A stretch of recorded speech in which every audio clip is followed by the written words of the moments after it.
A very good evening to everybody and a very warm welcome to the first session of this new lecture series that has been brought to you by the Manipal-Samvaad Center for Indian Music. This is one of the first major public activities of the center, and I'm so happy to see all of you turn up today to listen to our eminent speakers and to support us. I can see we already have many eminent musicians and thinkers and scholars in the audience today, and I'd like to say thank you and extend a very warm welcome to all of you for taking the time to come. Allow me a minute to very quickly tell you about the center. The Manipal-Samvaad Center for Indian Music is hosted within the campus of the Manipal Center for Humanities at Manipal University, where I'm currently pursuing my PhD.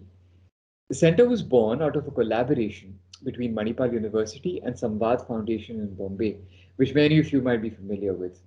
Samvaad Foundation was founded by Pandit Satyashil Deshpande in the 1980s and has come to be an important archival resource that contains a large collection of very unique recordings of the rare and dying traditions of North Indian classical vocal music.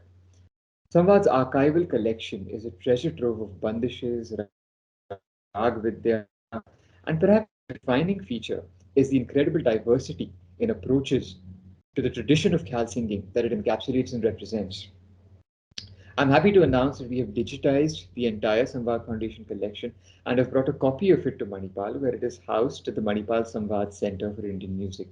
And we already have an ongoing project that helps to create a detailed catalog of this music. The catalog is available on our website, and I'd encourage all of you to take a look at it later at samvaadfoundation.org. But apart from hosting this archival material, one major goal of this center is to function as a hub for good scholarship and research on Indian music in general and on the Hindustani vocal and instrumental Khayal genre in particular. So it is to this end that we've begun this series of lectures in musicology. The series hopes to bring together musicologists and thinkers who address the Khayal genre through a diverse set of scholarly and performative approaches, such as the Euro-American idiom of formal academic research and writing of the kind we'll see today, as well as the more performative idiom of informal scholarship that we will also try to bring to you in future sessions. So without further ado, let me introduce our first speaker, Dr. Dard Neuman. Dr. Dard Neuman is the Hasan Endowed Chair in Classical Indian Music and Associate Professor of Music at the University of California, Santa Cruz in the United States.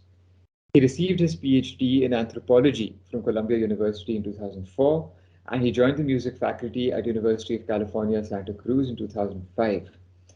He has studied the sitar for almost 4 decades with Ustad Shujat Khan and Pandit D.T. Joshi, and has also been close to Yunus Khan Sahab, the son of the great Ustad Vilayat Hussain Khan of the Agra Gharana, and to the great Qawwal Ustad Nusrat Fateh Ali Khan Sahab. His research interests concern the musical cultivation, transmission, and performance of Hindustani music in the 20th century North India, as well as the role of music in social action. His book, Hindustani Music, Heterodoxy and Modern Traditions, is forthcoming with Wesleyan University Press and has been the subject of many long and stimulating emails I've been sharing with him over the past month. And today's talk should give us all a glimpse into his work and how he's been dealing with contrasting ideas such as orthodoxy and heterodoxy, textuality and orality, and innovation and tradition. So can I now invite Dr. Dard Neuman to take over and share his screen and begin his presentation? Can I just remind everyone to keep yourselves on mute through the presentations? If you have a question for the speakers, kindly type them out in the chat box, and I will try to give as many of you a chance to ask your questions after both the presentations are done. Thank you. Dard Saab, over to you. And first, before I begin, is my screen showing? Yes, it is. Yes, it is. We're good to go. Lovely. Well, thank you for the invitation. I have to say it's been a real pleasure interacting with you, getting to know you, and beyond an honor, a humbling honor to be speaking in front of all of you, though in this peculiar digital world that appears will be more and more the norm in our 21st century. I also want to acknowledge my aunt, who has been my guide for my whole life. She, on my 5th birthday, I was presented with a baby sitar, and she started teaching me way back then. And she also was a disciple of D.T. Joshi, and then through D.T. Joshi became apprenticed to Ustad Mushtaq Ali Khan. This talk is going to be kind of an overview of some of the research topics I've been exploring under the title here of Heterodoxy, Hybridity, and the Politics of the Popular in Post-1857 Hindustani Music. I want to begin with a little anecdote to kind of set up this talk. In the 1970s, the Beankar Ustad Zia Moidan Dagar came to stay with my folks in Vermont. He actually came on several occasions. One particular visit in 1977 left an impression, though I was quite young. He was a visiting artist at the University of Washington and had come to the Northeast to perform at Dartmouth College.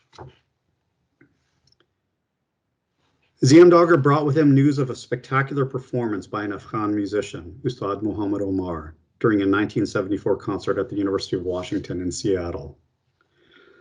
Dagar Sahab had heard a recording of the performance and was inspired enough to insist on a copy for my parents. Here was a hereditary musician serving as a sort of cultural curator and cross-civilizational ambassador, introducing us to a musician from Afghanistan who was playing the historically known, but largely unheard of, Afghan Rabab, at least back then, but also doing so through their medium of reel-to-reel recordings. Muhammad Omar was accompanied on the tabla by Ustad Zakir Hussain, then a young musician, and now, of course, a living legend. The two met for the first time the morning of the concert and shared no common language beyond music. The cliché is appropriate to the occasion, as Afghanistan and India exist within a transnational and trans-civilizational zone marked by several waves of empire expansion, diasporas, and cultural exchange, all of which resulted in the gradual synthesis of what we now call Hindustani culture. From the Indian side, the process took place over the long durée of 8 centuries, starting with the Delhi Sultanate in 1206, the Mughal Empire in 1526, the British emergence as a colonial force in 1757, and a sovereign power in 1857, and of course India's independence in 1947. Muhammad Omar's concert, however, provided a historical reply from outside of and back to India. The Ustad was the product of a different vector of migration and diaspora, one that took place under conditions of colonial modernity. From the work of Mark Slobin and Lorraine Sakata, we learn that within a decade after the Great Rebellion of 1857, the King of Afghanistan, Amir Sher Ali Khan, invited musicians from India to reside as court musicians in Kabul.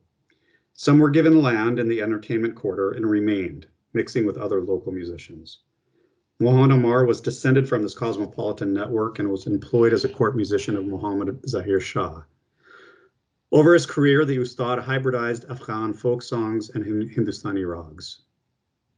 The music he performed that evening in Seattle was therefore both eminently recognizable and yet interestingly different.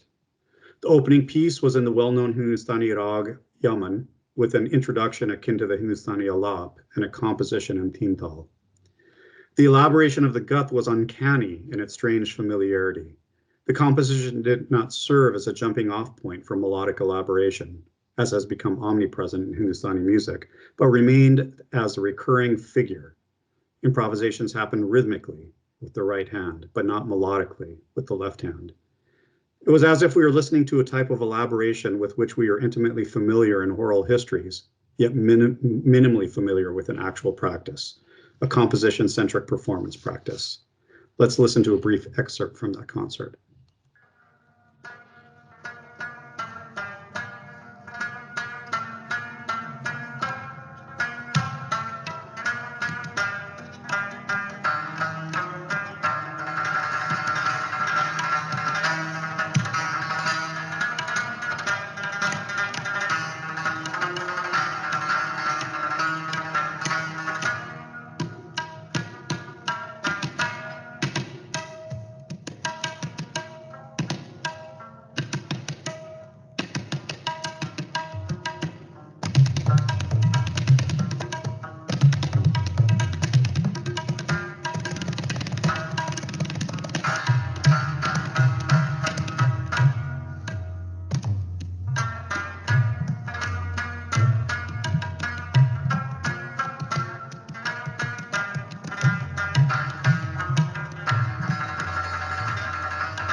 Okay, so Mohad Omar and Zakir Hussein's performance is well remembered and critically celebrated for the extraordinary synergy displayed.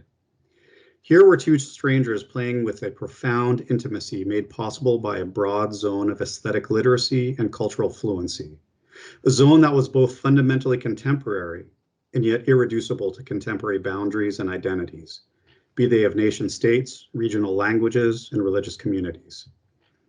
Scholars and connoisseurs of North Indian culture are familiar with the thesis that Hindustani is a longue durée synthesis of Indic, Persian, Turkic, and Arabic civilizations. We also know that partition politics and post-colonial state projects in South Asia have resegregated these integrated traditions into national avatars of their civilizational bases, making it difficult to sustain any thesis that any process of hybridization is still operative in a genuinely dynamic sense. However, I consider myself in the company of those scholars, connoisseurs, and musicians who do see the process as still very active in the world of South Asian expressive traditions more broadly, and Hindustani music more specifically.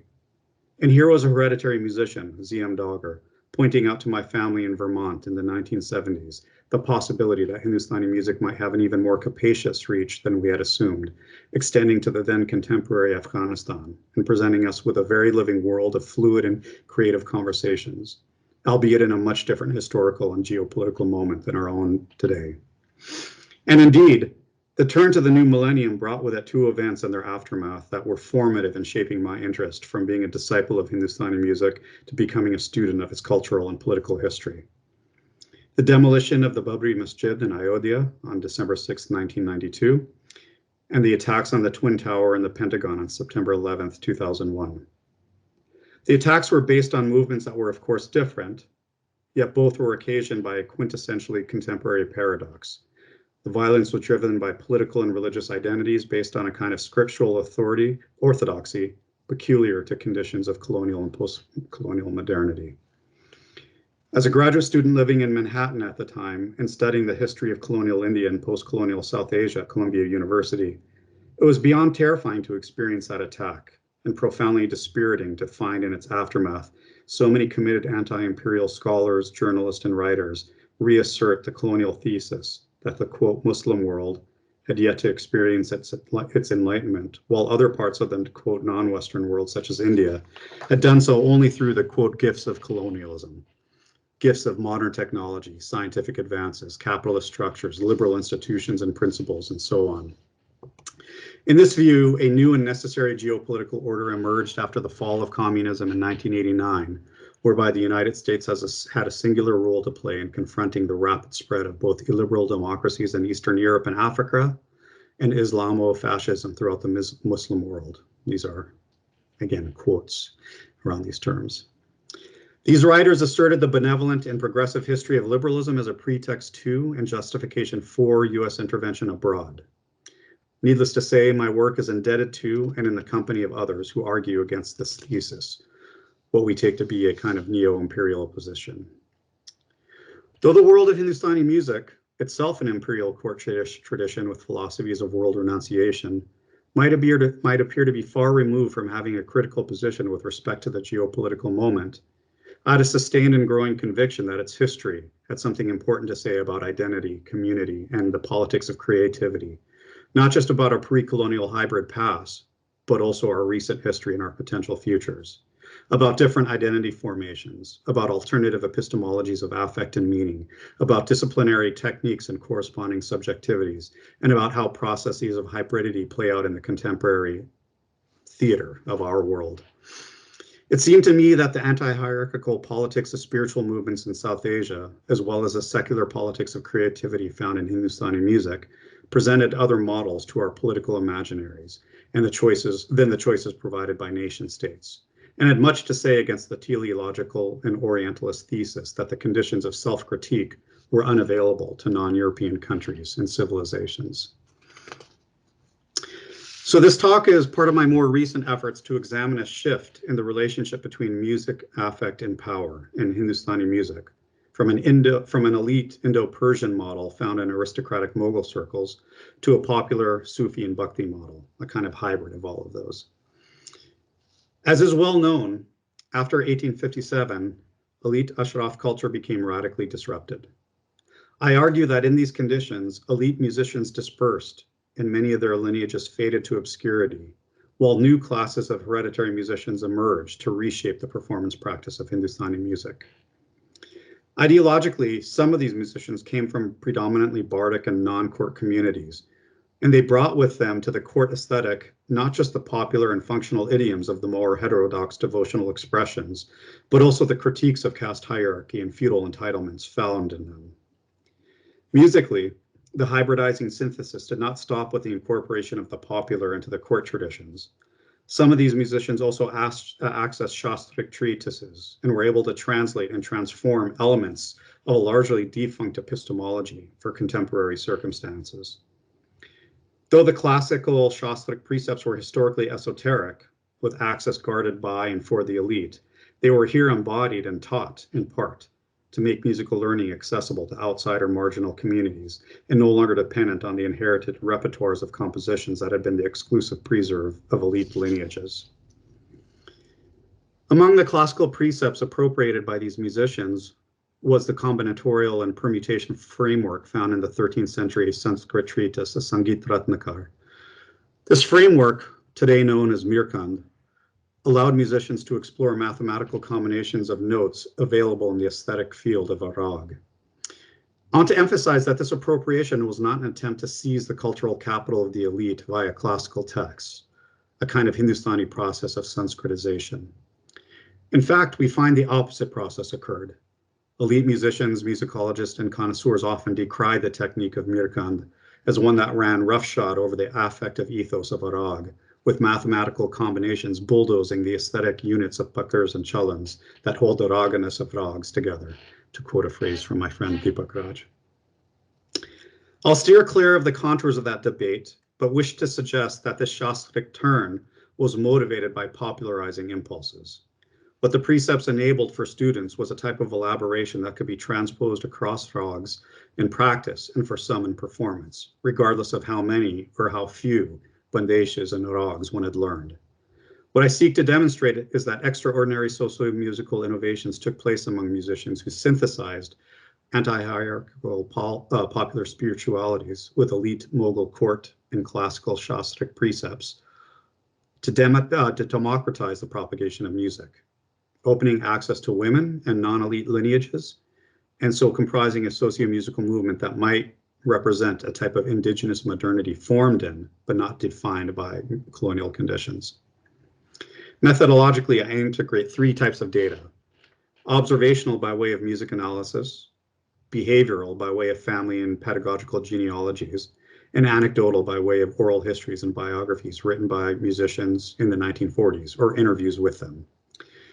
What unfolds is a history where modern forms of hybridity emerge from contestations of social hierarchies and orthodox practices of exclusion. What I want to emphasize are moments and movements of subversion, heterodoxy, and the politics of creativity. In order to appreciate the Sufi Bhakti ideological component, I'd like to posit a framework that revolves around the relationship between music, affect, and the politics of spirituality. As is well known, music in South Asia is inextricably linked to the spiritual. What is less discussed are the political dimensions of these spiritual traditions, specifically how some contest while others reinforce political and social hierarchies. What I want to posit is a framework that plots cultural traditions along two intersecting continuums. On the x-axis, we plot popular and elite traditions. On the y-axis, we plot world political and world renouncing traditions. In each of these quadrants, music, or more accurately, organized sound, plays a central role in the politics of spirituality. On the popular side, the left two quadrants, music works with sacred verse to excite ecstatic responses, understood as a state of proximate union with the divine. On the elite side of the quadrant, the right two sides, music works to control and discipline emotive states. I distinguish this framework from three others. The Orientalist idea of the spiritual as a realm separated entirely from the political and economic. From the Nirgun Sagun framework that distinguishes deities with anthropomorphic form from those without attributes. And from civilizational frames that draw hard lines between Indic and Islamic traditions. What I hope this framework provides is an orientation that more clearly accounts for traditions that are fundamentally hybrid and whose hybridity is more clearly revealed when the relationship between music, affect, and power is brought into the analytical forefront of these expressive traditions. I argue that the history of Hindustani music involves an active synthesis of these different traditions along these four quadrants, a process of hybridity that accelerated as Mughal power waned in the mid-18th century and then intensified as Mughal rule ended after 1857. The upper right quadrant is of course exemplified by the figure of Swami Haridas. His is a spiritualism that is separated from the political and the material. He does not seek and actively rejects imperial recognition. He is neither cowed by its expansionist power nor seduced by its material riches. His spiritualism has a politics in its refusal to recognize earthly power, but it is apolitical in its disavowal of the social. Put differently, Swami Haridas is the figure of the world renouncer, the Brahmin who forsakes the social as the precondition for achieving moksha. We are all here well acquainted with the story surrounding Swami Haridas's famous disciple, Tansen, court musician to the Emperor Akbar. As such, I won't repeat it here. But I want to point out the work of Catherine Schofield, who pushes us to understand that the Mughal model was not just framed around high culture and imperial entertainment, but elite forms of cultivation that viewed governance over the self and governance over society as inextricably linked. In the Mughal court, the nobility was positioned to master emotions through exposure to music, an art form understood in Indo-Persian elite systems as provoking emotional reactions through the principle of reason and mathematics. Put differently, music represented the integration and not the opposition of reason and emotions. Exposure to music and the range of emotions it provoked allowed the governing ruling class to discipline its interiority, transforming, for example, anger to courage and desire to temperance, and therefore enabling the ruling elite to better preside over the body politic.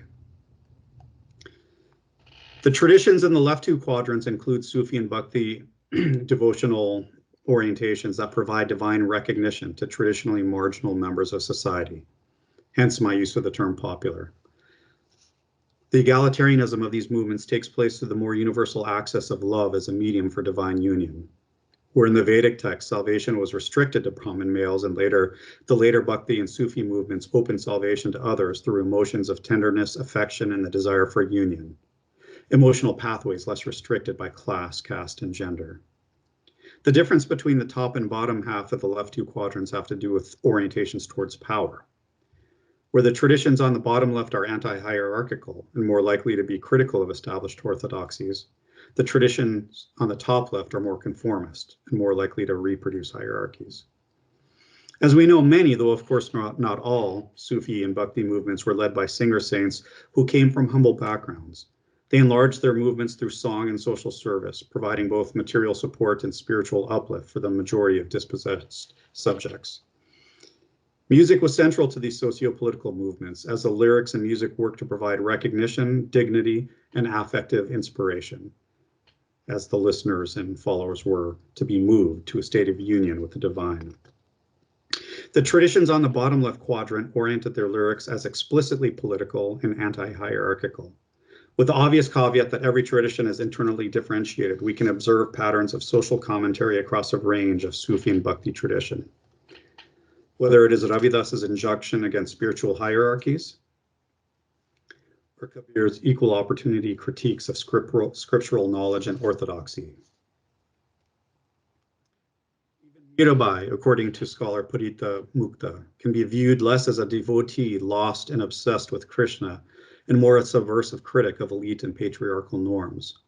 Mukta observed and transcribed multiple bhajans from her fieldwork and finds explicit social commentary and critique of caste hierarchies, gendered exclusions, and aristocratic entitlements.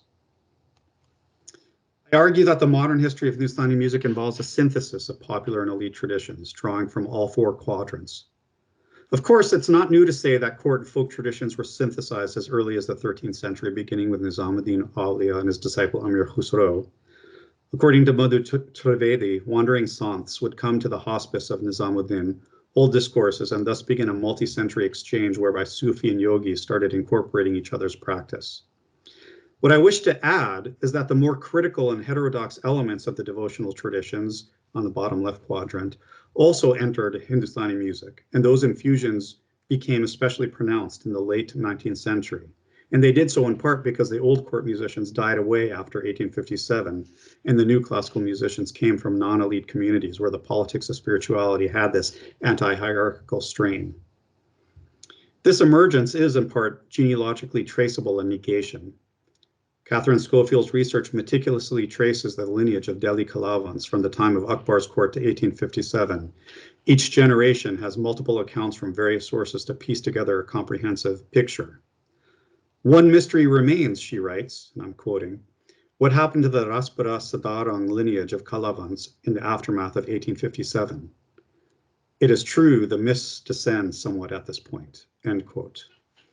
And indeed, with few exceptions, and there are a few, including that we'll hear with the work of Max, when we work from the 20th century musicians back, most lineages do not easily connect to the Delhi Kalavans.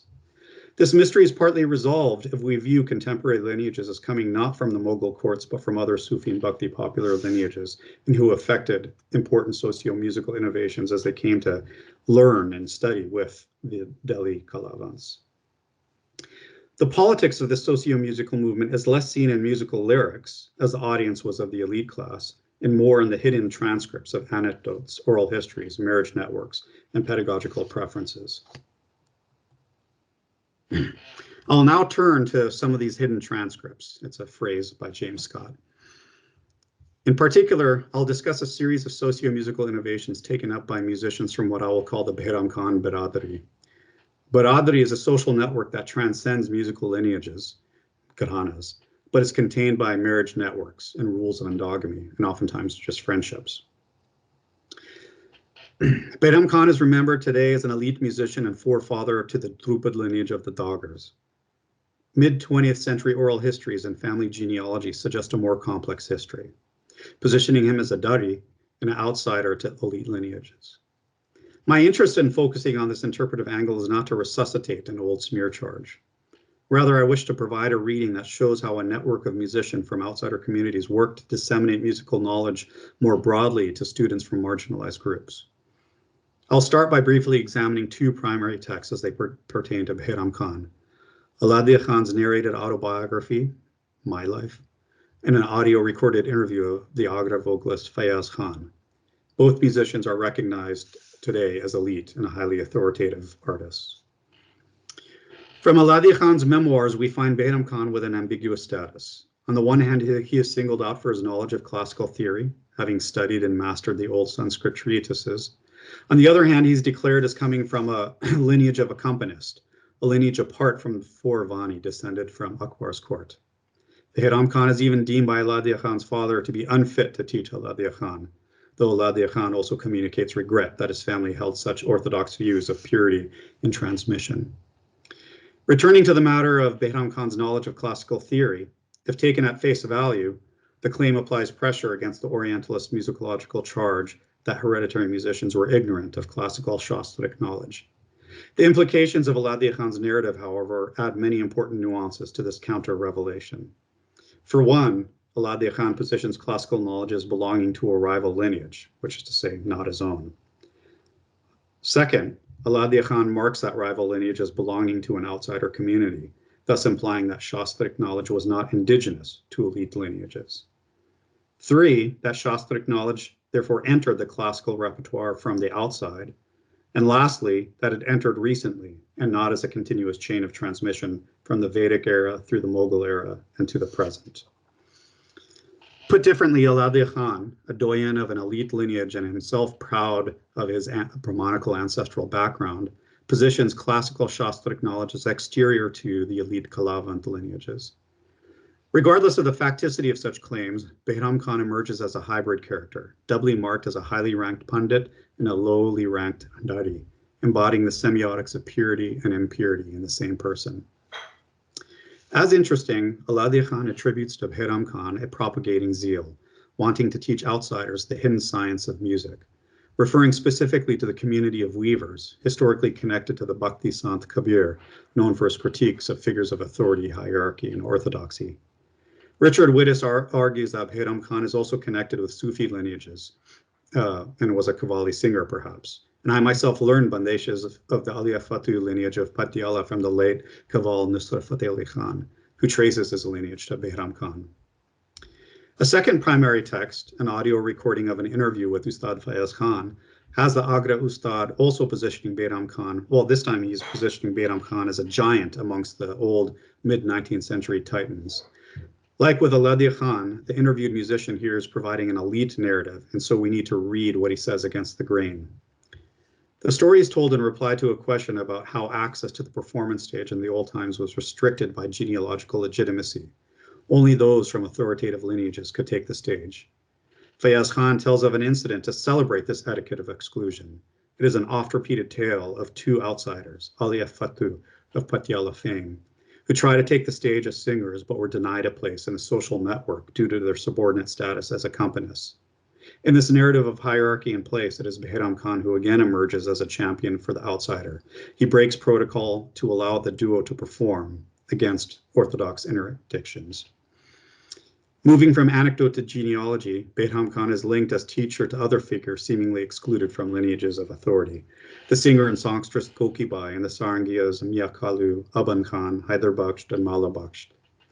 By the time we reach Vilayat Hussain Khan's biography of musicians, Behram Khan becomes a solidly authoritative and austere figure, representing the erudition of Drupad as against the affective dynamism of Khayal.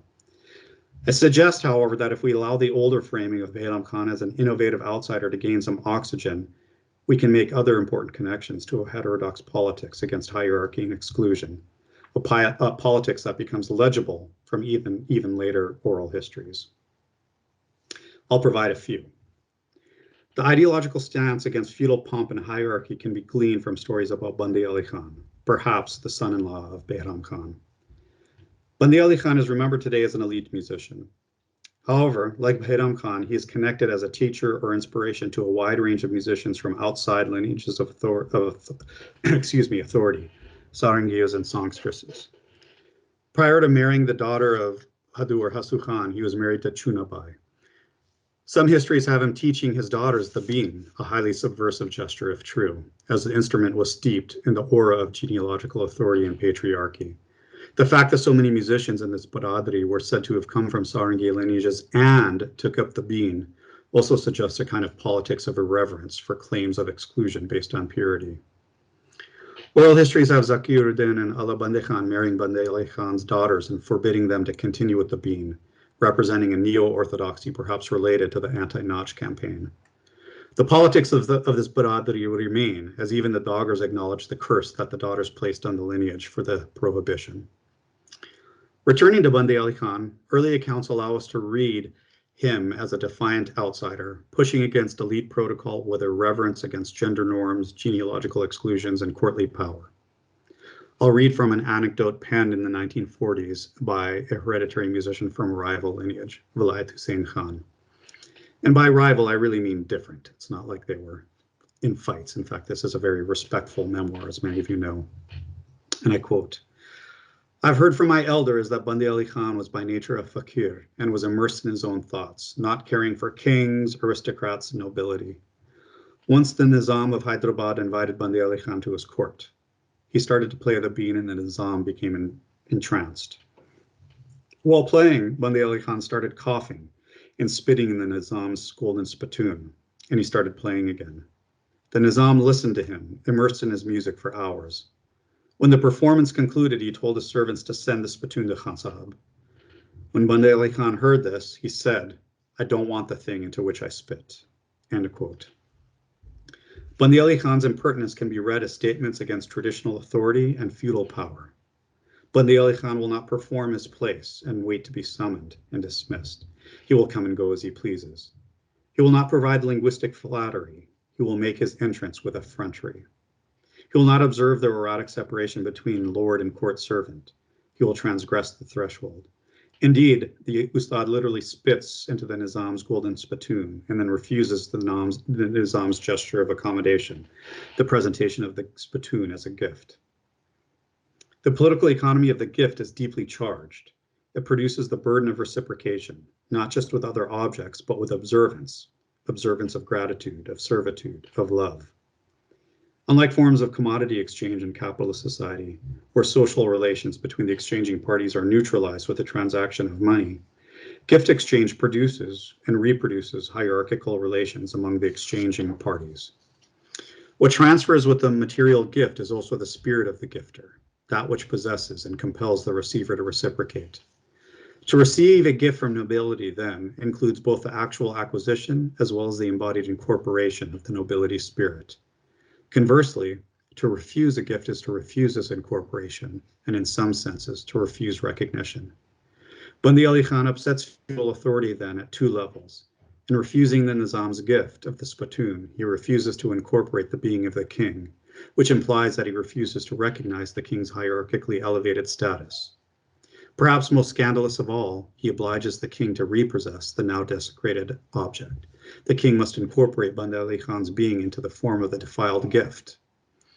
In other words, the musician subverts the semiotics of feudal hierarchy and caste purity by rejecting the diminutive stance of slavish gratitude accorded to the court staff and defiling the Nizam's sense of place and position. There are many such examples in mid-20th century narratives from musicians from this biradari. I won't go into more detail, but with Bir Deodar, we see a couple of examples from Murad Khan and Rajab Ali Khan, who are said to be cousins and from a Sarangi family, as well as having learned from Bandi Ali Khan before they became soloists.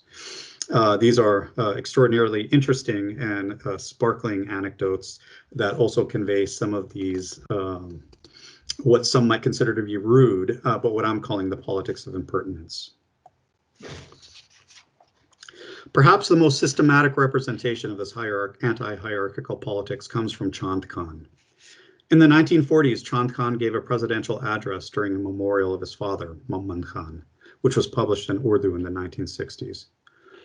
Ustad Mamman Khan's wife was the brother of Amir Khan, father of Jamaluddin Khan, also a disciple of Bandi Ali Khan. So we're still in this larger Behram Khan biradari. The memorial begins with a critique of hereditary entitlements and counters with a Sufi appeal to the contingent universality of humanity before divine eyes. And I quote, "It is a fact that art and artistry is not inherited by either a community, religion, or family. The art belongs to whoever excels in it. The art of music depends on its performance. We believe in the fact that human beings are descendants of Adam and the whole world is a family. For this reason, we never evaluate the status of families and differentiate between them. We consider these hierarchical differences as mere legends and do not give them credence." End of quote. This presidential address opens by engaging the modernist narrative of music's decline. But this is not the typical Orientalist rant against a fallen present, against a glorious Indic past. Rather, the hereditary musician diagnoses the cause of music's decline as issuing from a feudal mentality that persists among his fellow hereditary musicians and their connoisseurs. Indeed, Chand Khan comes close to negating the dominant institutions that inform old world identities, those of ethnic community, religion, and family. He argues that artistry is earned and not inherited. It is manifest in the ephemerality of performance and not displayable as tangible heirlooms. It belongs to all and not to a Brahmanical base or an Abrahamic faith. Chand Khan rejects the religiosity of music, even as he speaks through the language of Sufism. He discredits the logic of inherited entitlements, even as he belongs to a long line of hereditary musicians. What transforms Chand Khan's orientation towards old world tradition from respect to repudiation are forms of caste, class, and gender degradation, especially as it pertains to the accompanist and the courtesan. Chand Khan writes an origin story about the expulsion of the Sarangi and the Tawaif from his own family. Chand Khan vehemently rejects the cultural charge that the Sarangi is an inferior musician and that the Tawaif is a bearer of indignities. In a section titled, quote, "Family's Hatred for the Sarangi," end quote, he writes, and I quote, "During the uprisings of 1857, many court musicians were affected and driven away from their homes. They came to Haryana, just outside of Delhi, to seek shelter and protection with the great-grandfather of Mamman Khan Sahab. The great-grandfather extended all possible hospitality to the guests, except he did not offer his smoking pipe to them. During that period, denying the privilege of smoking from the common pipe was considered a severe punishment and amounted to excommunication. When questioned on this issue, the host said they were associated with the sarangi players in the service of tawafs. Momin Khan Sahib's father considered the statement to be an insult. He took the decision that he too will play the sarangi until it gained recognition as an instrument of high order, which is its due.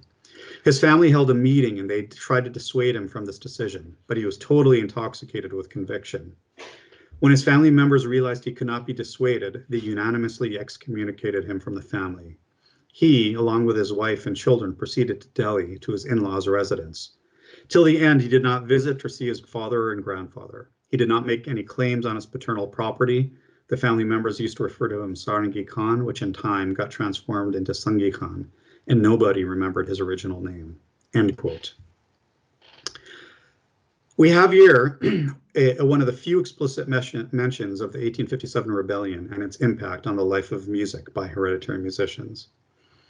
In this telling, the patriarch admits exiled and migrating musicians for protection, but denies them access to the common pipe. The gesture is meant to provoke a choice: renounce the sarangi and the tawaif to regain the status of respectability. Momin Khan's father refuses. He will fight for and side with the sarangi, his in-laws, and the dignified place of the tawaif. Sangi Khan moves back to Delhi with his in-laws. He forsakes his inheritance and cuts ties with his father's side of the family. An entire patrilineal link is severed, as are his ties to a patriarchal lineage system. His given name, in turn, is forgotten. His nickname, Sangi Khan, stamps his sublineage with the permanent sign of his choice. He embraces the stamp, his matrilineal lineage, and teaches the sarangi to his offspring. Chand Khan's critique moves from the nadir of Mughal rule in 1857 to its apex under Akbar in the 16th century. He takes aim at one of the most sacrosanct and revered of musical figures, Tansen, and the elite narratives of authority attached to him. He argues that other lineages deserve recognition. Left here, Chand Khan's critique would be limited to the political economy of monarchical recognition, merely expanding the range of lineages favored by imperial eyes. Chand Khan goes further, moving to demystify such a form of imperial recognition altogether. Continuing his polemic, Chand Khan repudiates monarchical hierarchy, feudal culture, and high art values altogether, celebrating instead the depth of what we today call popular culture in its place. He contrasts the more flexible genre Khayal with the more austere and traditional Drupad form. And here I should say we're speaking of a much older form of Drupad than a contemporary Khayal Drupad dynamic that we might be more familiar with. And I quote, Khayal is associated with the mood and rhythm of the congregation of the followers of Sufism. The expert exponents of Khayal were themselves staunch believers of Sufi philosophy. They did not appreciate the seating arrangement of the congregation, wherein the artist was singing in praise of Allah and his messenger was made to sit on a lower seat than the emperor. During this period, Drupad had transformed into mere eulogies, where praises were showered on the kings and emperors. The kings and emperors used to be pleased on hearing these, and they used to bestow rewards on the artist.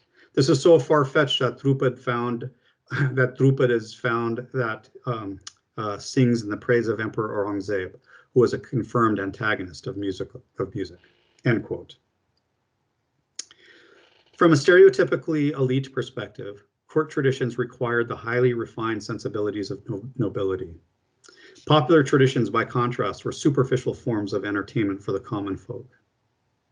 Chand Khan reverses these high-low associations, essentially deriding elite music for its elitism. Drupad gained favor in the royal courts, he argues, through its appeal to the narcissism of nobility. Such panegyrics speak to the banality of flattery and not to any depth of expression. Chand Khan presents as coup the Drupad sung in praise of Aurangzeb, the Mughal emperor so notorious in his austerity that he famously banned music from his court. What kind of depth could issue from a tradition dedicated to such obsequious prostrations that it celebrated a figure responsible for its expulsion? What I'm trying to suggest is that the manifestation of the anti-hierarchical political movements of Kabir, Ravidas, Mirabai, and so on can be gleaned in the oral histories of musicians from this Baradari before they achieved renown and affected their own orthodoxies. And I'd like to suggest that this history is also evident through musical analysis of musical recordings from 1901 onwards, which suggests the hybridizing of popular court and Shastric performance practices. Interestingly, this network of musicians also access classical precepts, especially from the Sangeet Ratnakar, a 13th century theoretical treatise in Sanskrit. Oral history has Bairam Khan dressing himself as a Brahmin to access learning of the treatise, a narrative of unauthorized appropriations that is common in the world of Hindustani musicians. It's more likely he accessed the treatise and their translation to Persian due to the Indo-Persian interest in Indic sources. What's more relevant, however, is the evidence of Shastric principles and practices and the pedagogy and performance of this non-elite accompanist Baratri, and the absence of these principles with elite musicians. I also argue that musicians from this lineage deployed classical Indic knowledge not in a manner of Sanskritization to obtain the signs of high caste privilege, but for popular propagation. Due to its rational framework, these precepts enabled a means for improvisation that was not dependent on the inherited repertoires of compositions. I created a transcription model that allowed me to provide empirical lines of distinction between improvisational structures that drew on these permutational precepts and those that did not. And then two, I mapped that data onto genealogies and oral histories to show which networks of musicians drew on these innovations and precepts and which did not. Through the integration of three types of data referred to above, musical analysis, genealogies, and oral histories, I'm working to demonstrate how the performance practice of the 20th century was importantly produced in part by musicians who were excluded from traditional definitions of the classical and Mughal and colonial conditions. Moving to the musical analysis, I'll start with an examination of the permutation process, now known as Mirkand. First, I want us to listen to Ustad Zia Mohidin Dagar recite the combinations. I'm grateful to Nazir Jarazboy for making his interviews available. तीन के सारे ग के 6 बनते, सारे ग के 24 बनते, सारे ग प के 120 बनते, सारे ग प ध के 720 बनते, सारे ग प ध नि के 5040 बनते. स्टार्ट 3 होता है सारे ग रे सा ग रे ग सा रे ग रे सा. अब एक बढ़ जाने से 24 होते हैं. सारे गामा रे सा ग रे ग सा रे ग रे सा मा सारे म ग रे सा रे ग म सा रे ग मा रे सा ग रे ग सा मा रे म सा रे ग म सा रे रे ग म सा ग रे म ग सा मा रे ग सा गा मा रे सा म ग रे सा. ये 24 हो गया. अब सारे गा मा प एक बढ़ जाने से 120 होते हैं. सारे गा मा प रे सा गा मा प इस तरह से 120 बनते हैं. इस 120 को ध तक कहने से उसको 7 दफा 720 हो जाते हैं. सारे गा मा प ध रे सा गा मा प ध सा ग रे मा प ध ग सा रे. And so he goes on to the 7 notes. And again, I just wanted us to hear, it's one thing to talk about this theoretically, and one can refer and cite any text one wants, but it's quite different when you see principles and precepts embodied and coming out rather fluently. Interestingly, not only are the combinations learned, so too are the particular sequences. Kandamiru is the name given to a mnemonic table that allows one to deduce where one is in the sequence of specific note combinations. Though the specific mnemonic table is not followed today as prescribed, I've heard musicians teach other methods to deduce where one is in the landscape of combinations. Let's listen to an example of Ustad Vilayat Khan Sahab with his brother, Ustad Imrat Khan Sahab. We must know it, not only practice, but we have to, if I ask him, that is, which one is the 13th one? So immediately he will know that 6 is ending here, 6 is ending here, 13 is. So now, wait.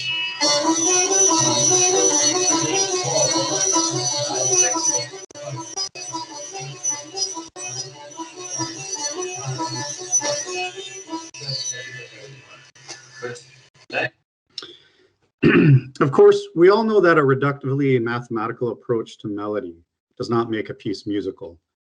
And we also know that the aesthetics of the rag demand so much more than just combinations. Contemporary musicians therefore adapted the presets of the Sangeet Ratnakar through principles of what I'll call substitution, phrase bundling, and transposition.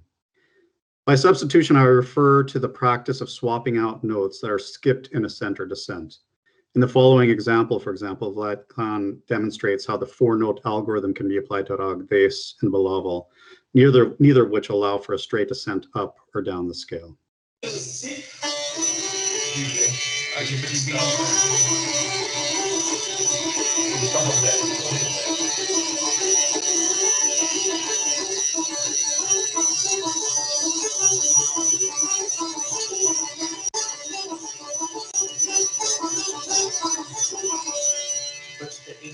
We will avoid that, right? Belaval.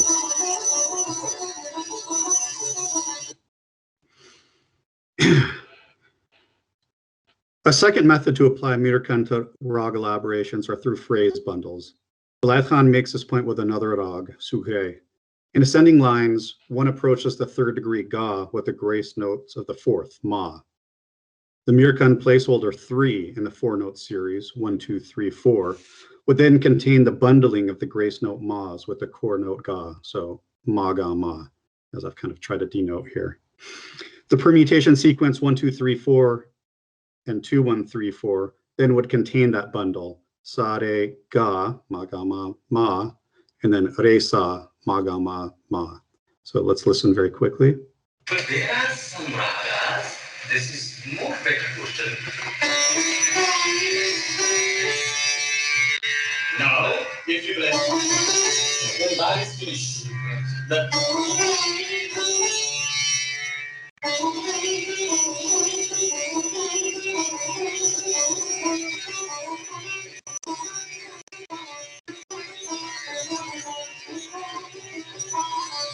you have to do like this. Count 4 into 5. 1, 2, 3, 4, 1, 2, 3, 4, 5, 1, 2, 3, 4, 1, 2, 3, 4, 5. Then you have to do in this way. Then you can get. A third adaptation made by 20th century musicians was to transpose the 3 and 4 permutation series across the scale, rather than remember all 5,040 combinations. In an NCPA interview, Vlad Khan credits Amir Khan Sahab with this approach.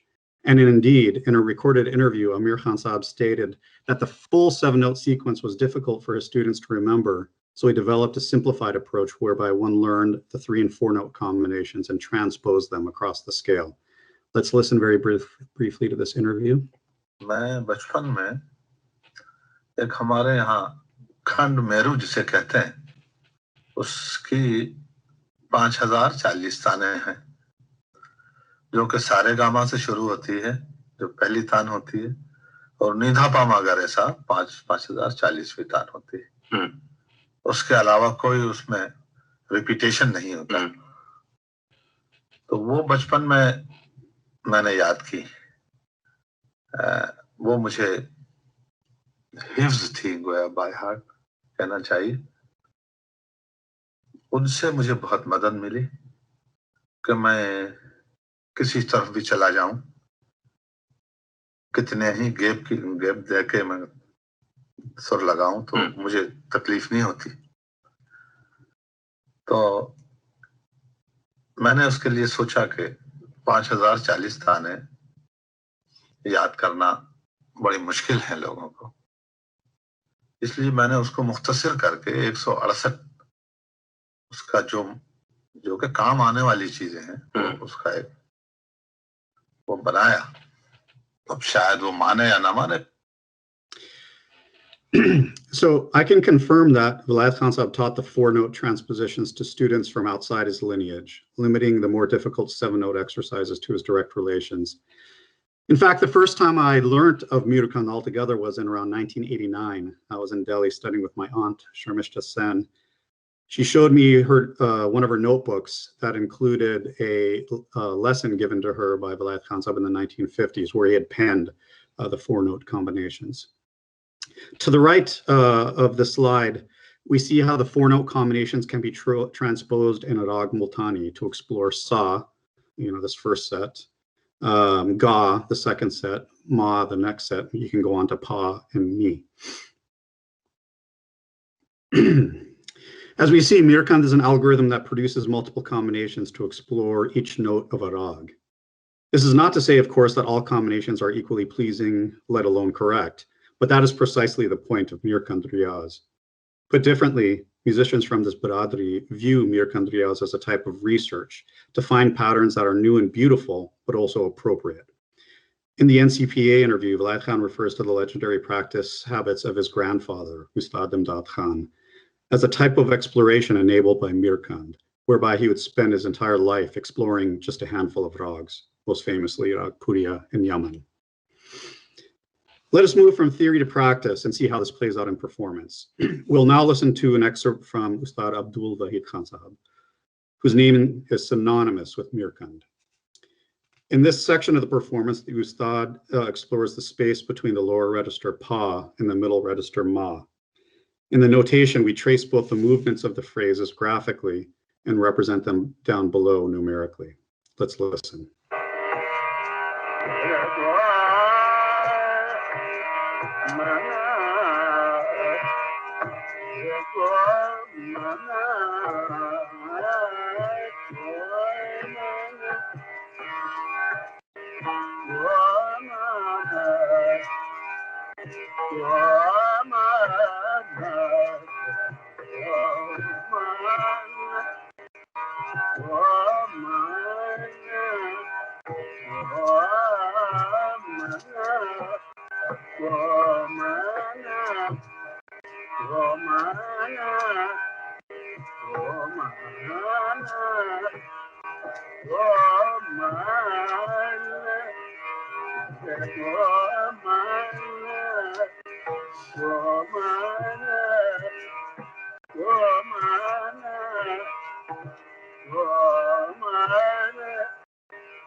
So that entire elaboration of ma, some would argue, in Multani you focus on sa and pa, he's opening up this tension, resolving either later to pa or back to the gade sa movement.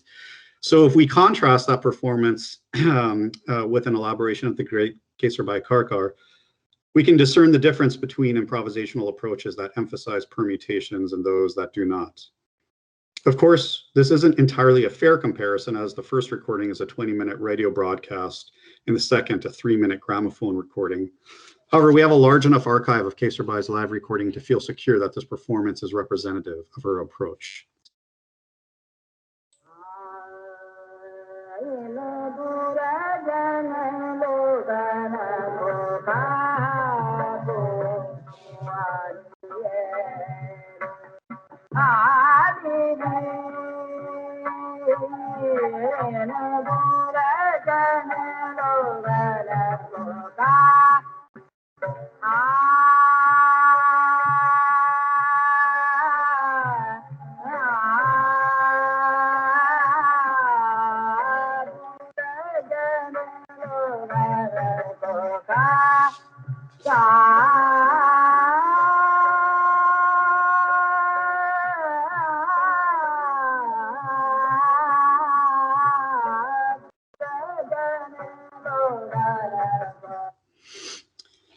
My point is not that one approach is more complex and therefore superior.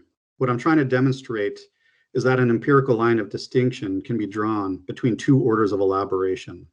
One that is Mirkand-based with its emphasis on detailed explorations, and another that is more Puckar-based. And here you see I've translated the two artists' exploration of ni and the various different approaches and combinations that Abdul Wahid Khan Sahab takes in the more sort of pucker integrity approach of Kesarbai. I won't get into this slide too much, but this slide shows the combinations in Rag Tori from the senior of the Dogra brothers of the Behram Khan Baradari and Fayaz Khan of the Agra Gharana. I won't go into too much detail, but I compared their elaborations that treated ma as the upper pitch in a section. We once again note the dense cluster of phrases with Dogra and the relative absence of such permutations with Fayaz Khan. In fact, we can even see with Dogger on the bottom left, and I kind of rearranged the permutations to fit the Ratnakar pattern of sequence of elaboration.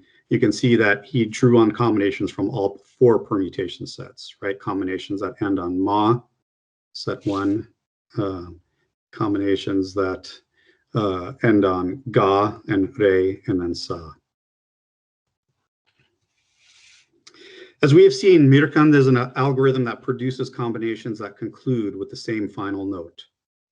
For many 20th century musicians, this is an important facet for rag development, a note-by-note form of progression, whereby one explores different pathways to a destination phrase, or what Sanyal and Wittes refer to as a goal pitch. This form is prescribed somewhat in the Sangeet Ratnakar, and while it seems fundamentally hegemonic in 20th century performance practices, one can notice patterns that more closely adhere to the structure with the musicians associated with the Behram Khan Biradari. The figure on the left shows the pitch range of every phrase in the first section or chapter of Abdul Wahid Khan's Multani. Notice the disciplined containment within pitch ranges and the gradual expansion from new pitch destinations and pitch ranges. The figure on the right shows the pitch ranges and pitch frequency broken out by each of the 10 sections. I've highlighted in the darker gray each note that gets the most emphasis in each section.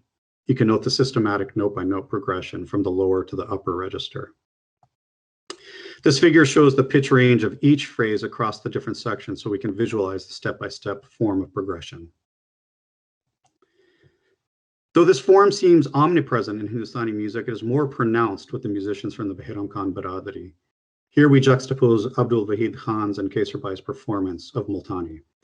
It is clear that while Kaisarbai also has a form that ascends to the upper register, it doesn't really explore the lower register. And if we expand to the sample to include other performances of Rag Tori from other artists who largely performed prior to independence, we note a similar pattern. This figure explores the first 2 to 3 sections of performances from musicians from the Behram Khan Biradari on the left and musicians from the kind of quote established Gharanas on the right. This black line bisecting the left and right. You will note that the Drupad Khayal variable does not correlate to these differences. Right on the left in the Behram Khan Biradari, we see the Drupad of Tansen Pandey, Moidinden Dagar, and the Khayal of Hirabai, Amir Khan, and Bari Ghulam Ali Khan. And you see all of them in their first 2 or 3 sections dwelling considerable time in the lower register. By contrast, whether it's the Drupad of Fayaz Khan or the Khayal of Kaisarbai, you see the first 2 or 3 sections dealing in the middle register. This chart illustrates the same point, perhaps more dramatically. Moving to Sargam, I have to confess I'm less sure-footing. Sargam is, of course, presented in the Sangeet Ratnakar.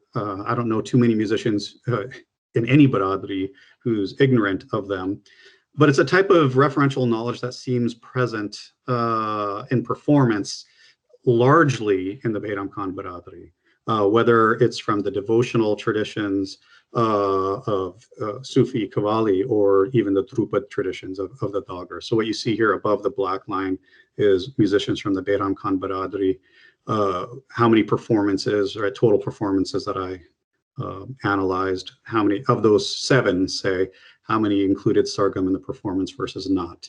And you see a range, some from Karana, I didn't have any, but many musicians, whether it's the Doggers or the Khayals, Sargam is a huge component, whereas in the other Gharanas, much less so.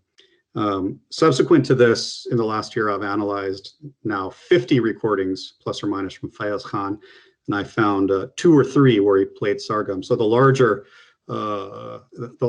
trends hold.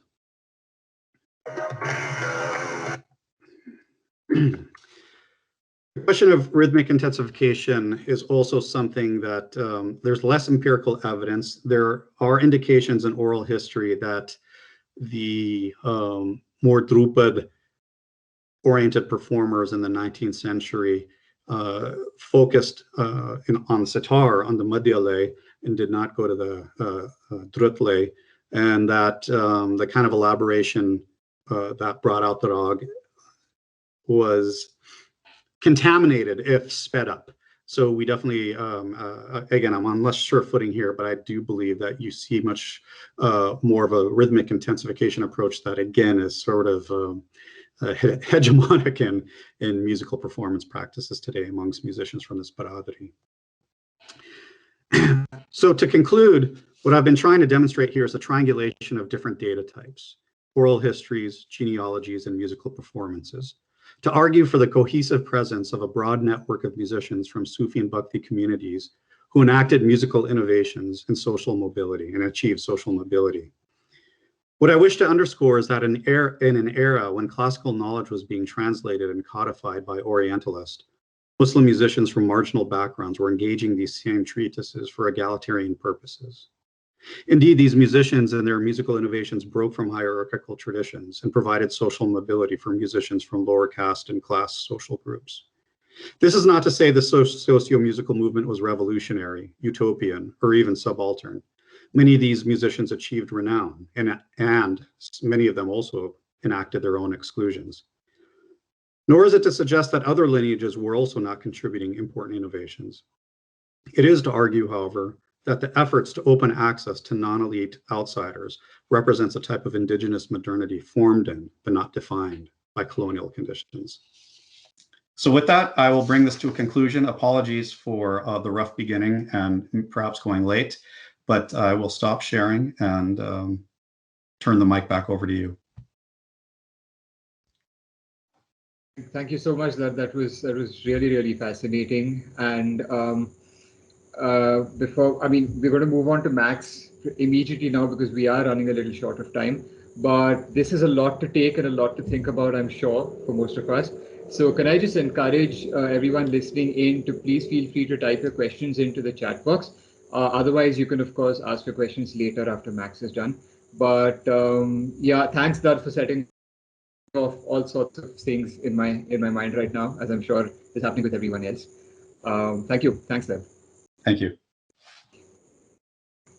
So in the interest of time, I'm just going to move along right away. Can I quickly introduce our next speaker? Max, I'm just going to spotlight you.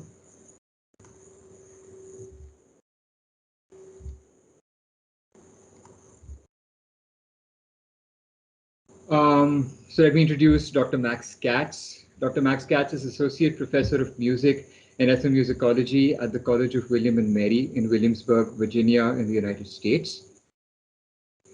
Dr. Katz specializes in the music of North India. His first book, Lineage of Loss, Counter-Narratives of North Indian Music, draws on a decade of ethnographic and archival research and 8 years of musical apprenticeship under the chief musician of a legendary lineage to propound a critical rereading of modern North Indian music history. That musician, Dr. Katz's musical mentor, Ustad Irfan Khan Sahab, is present today in the audience. It's a pleasure to have him with us.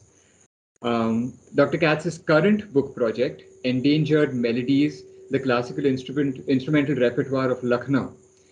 So this project pursues transcription and analysis of some 300 cuts, a project about which I believe he'll tell us a little bit in his talk today. And another book project in progress, Sitar Business, the Life of Musical Instrument Manufacture in North India, illuminates the cultural world of the commercial instrument trade in India today, shining light on the laborers, craftsmen, factory owners, and deliverymen who populate a vast yet largely unacknowledged dimension of the North Indian music tradition. Dr. Katz's broader research interests include jazz music, Marxist theory, post-colonial theory, and popular culture, and he teaches a variety of courses, including music of India, history of jazz, music and race, music and colonialism, and a bunch of others. I've had to edit out a lot of the stuff that Dr. Katz actually indulges in. But over to you, Max. We're looking forward to this. Thank you so much, Srijan. When you spotlighted me, did my box enlarge? Are you now seeing some of the mess of my office behind me? No? Okay. And just in my view, it did. Okay, let me share my screen. Yeah, while we're doing that, can I once again request the listeners to feel free to type your questions into chat as soon as they occur to you. Thank you. Okay, does this look okay? Are you seeing my yeah. PowerPoint? I was able to see your screen a second ago. Oh, I must have just, all right, I hit the wrong button again. This is, I'm much like Dard and I are both experiencing this platform for the first time. You're seeing it now? Yes, yes, I can see now. I hope you've enabled sound, computer audio. I hope I have too. Let's see. Okay. So I think I did. Okay, so yeah, it's really a pleasure to speak with you all today. I'm aware that I'm speaking to an audience of experts, and I'm humbled by it, and I hope that you'll forgive my inevitable errors. Meri galtiyan maaf kar dijiyega, meherbani se. I'm really grateful for the invitation by Srijan to participate, and I'm honored to share the stage here with my friend and colleague Dard, whose work has been very influential upon my own. I'm sure you'll notice that in some of my conceptual framing about musicians, different categories of hereditary musicians. I also really appreciate, Dard, if I can just speak to you, that you brought up the important connections to Afghanistan, considering what's happening right now there. I feel impotent to address any of that, but just to say that, just to acknowledge that there's an ongoing catastrophe in Afghanistan right now, and we're speaking sort of in the midst of it. Okay, so I also really appreciate how capacious and broad-minded Dard's talk was. I think mine is going to appear very narrow and humble in scope by comparison. I really only hope to do two things in this talk today. The first one is to review the record of texts and notations by Muslim hereditary Hindustani musicians. And the reason for this review is to nuance the established understanding that such musicians operated in an entirely oral milieu.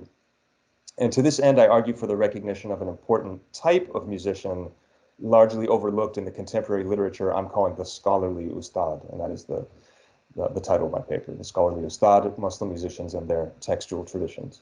The second goal of the paper today is just to introduce an ongoing project to collect and analyze the text, and in particular the musical notations produced by one particular lineage of sitar and sarod players known today as the Lucknow Shahjahanpur Gharana. And I'm working on this project together with Irfan Khan Sahib, the Khalifa of the Gharana today, and I echo Srijan in saying that I'm thrilled that he's among the audience today. I don't claim to speak for him, so I'm especially gratified that he's here to correct my inevitable errors. Khan Sahib, maaf kar dijiyega. And to participate in the discussion. So with your permission, ijazat, I'll begin. Kaukab Khan's 1915 Bengali language music primer concludes with an endorsement by an advocate of the Calcutta High Court who extols the author's wide renown and great mastery over the art, adding nevertheless that your mastery over the theoretical part of Hindu music is a very agreeable surprise to me. Perhaps one reason for the reviewer's surprise was that by 1915, there was already a well-established stereotype of the illiterate Ustad, or hereditary, usually Muslim, professional musician. As Catherine Schofield reveals, the earliest complaints of Ustadi illiteracy are found in Persian writings from the 18th century Mughal court. But the more familiar variations come first from British colonial writers and then most centrally from music reform activists of the late 19th and early 20th centuries. For instance, Augustus Willard in the opening pages of his 1834 book describes the, quote, living professors of Hindustani music as grossly illiterate. At the end of the century, in his Encyclopedia of Bengali Music and Musicians, Vaishnav Charan Basak writes, quote, we know from having conducted special investigation that the Muslim ustads were mostly illiterate and were especially parsimonious in imparting their musical knowledge to the Hindus. In the years to come, the purported illiteracy of the Muslim hereditary performer would move to center stage in the music reform movement. For instance, one of the primary figures of the reform movement, V.N. Bhatkhande, in his 1916 speech to the first All India Music Conference, referred repeatedly to the hopelessly illiterate and ignorant professional musicians of North India. Suffice it to say, I could produce many more of these, but suffice it to say that the accusation of illiteracy against Muslim hereditary musicians is a well-known aspect of the historiography. Indeed, this prejudicial understanding of Muslim musicians lives today, even among sophisticated musicians and music lovers. One even finds it in the contemporary Anglo-American scholarship, having been converted, however, from a term of abuse to a badge of distinction. The reasoning here is fairly easy to understand. The claim of Bhatkhande and others was that the Ustads had deviated from Sanskritic textual authority and had thereby caused the downfall of Hindustani music. Understandably, latter-day scholars, especially ethnomusicologists, are loath to argue on Bhatkhande's own premises, that is, rather than contradict the ascription of illiteracy, many scholars have instead asserted their own theory that Hindustani music was always a fundamentally oral system, and that the question of literacy only became relevant when the tradition was appropriated by the forces of bourgeois nationalism. Generally speaking, this latter position is correct. Khandani musicians historically operated in and continue to operate in a largely oral milieu. And yet, the textual musicological tradition was not merely artificially imposed upon contemporary Hindustani music by India's nationalist-era music reformers. Rather, the textual tradition flourished for centuries among India's Muslim hereditary musicians. I'm just going to repeat that last sentence again because it really does frame the whole rest of what I'm trying to say here. The textual tradition flourished for centuries among India's Muslim hereditary musicians. Catherine Schofield has illuminated the multi-century succession of Persian works written by hereditary Mughal court musicians, which begins in 1698 and continues into the 19th century. So I realize some of these, I don't know how small this is appearing on your screen, but all of these names was both an elite court musician and author of texts of music. One of the most influential treatises of the 18th and 19th centuries was the Shams al-Aswat by Ras Baras Khan. So this is Tansen's son, grandson, great-grandson, great-great-grandson. Ras Baras Khan was the most renowned Khandani artist of his day. He was the chief musician in the court of Emperor Aurangzeb and was in his own time, as Schofield has written, the, quote, recognized current head of the family of Tansen. And there was a critical edition and English translation of this work published in 2012. This is the Shams al-Aswat by Ras Baras Khan. So the tradition of scholarly writing and music notation continued in the very family of Tansen right into the 20th century. So in 1935, Shaukat Ali, who was the grandson of Muhammad Ali here, towards the bottom of the list, published Seni Giti Mala, a Bengali language text on music theory and practice. In his book, published in Hindi translation in 1959, Vilayat Hussain Khan reveals that the tradition of the scholarly Ustad continued to flourish well into the 20th century in his own gharana as well. He describes senior Agra gharana vocalist Tasadduq Hussain Khan as a very good scholar of Urdu Farsi who made a serious study of the Sangeet Shastra as well. He even made corrections in the Rag Raginis and wrote a book on this subject, which still has not been published. Regarding the same unpublished manuscript, N. Jayavant Rao, in his biography of Ustad Khadam Hussain Khan, writes, "It is understood that Tasadduq Hussain Khan had taken great pains and compiled a comprehensive manuscript in Urdu, giving details of the Gharana's old-time Ustads as gathered from the elders of his family, his own memoirs of the noted musicians of his time, both from within and outside his Khandan, the raga forms and compositions of his Gharana, and several other details and particulars of much interest to musicians and music lovers. It was his intention to publish it for the benefit of posterity, but for unknown reasons, not only was it not published, but even the whereabouts of the manuscript are unknown."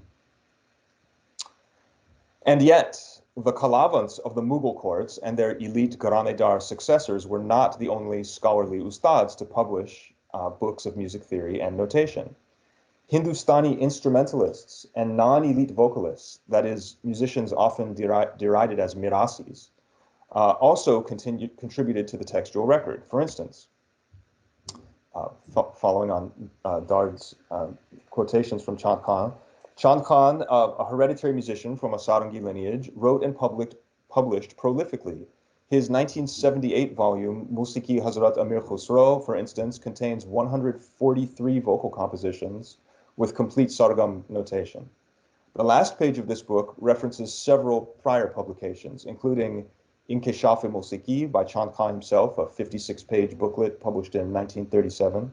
Khayal Gaiki Ka Dili Gharana, also by Chand Khan, 48-page booklet published in 1965. Harmonium Master by Chand Khan's brother, Ustad Jahan Khan Sahib. And Risala-e-Sursagar, a final text by Chand Khan regarding the invention of the Sursagar, a sort of supersized sarangi, by Chand Khan's own father, Mamman Khan, who died in 1940. Chand Khan's close kinsman, the famous Sarangiya Bundu Khan, also wrote and published a text of music theory. B.R. Deodar, in his book Pillars of Hindustani Music, reveals that Bundu Khan, quote, would often go on extensive tours for collecting material. The question which interested him most was vintage composition. To collect the chijas themselves, biographical details about the old composers, and the special characteristics of each. Deodar continues, Khan Sahib published a 20-page Hindi book, Sangeet Vivek Darpan, in 1934. He wanted to commit to writing whatever he knew about music, his store of chijas and varieties of tanas, etc.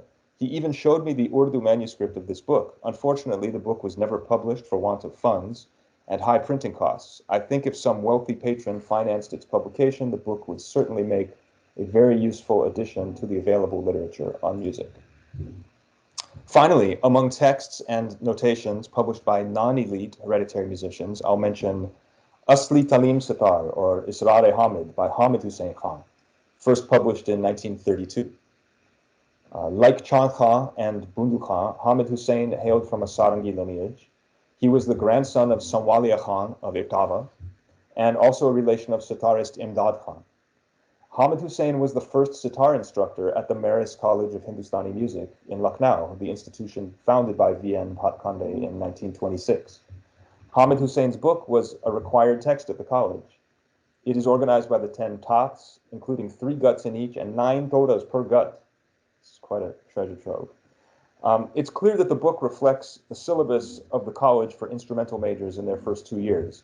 Indeed, the book opens with a series of endorsements by administrators and faculty of the college, including Thakur Nawab Ali Khan, Ratan Jankar, Rai Umanath Bali, and of course Bhatkhande himself, who writes, "The book is well written, and I have no hesitation to recommend the same as a textbook on sitar for the lower classes of the college."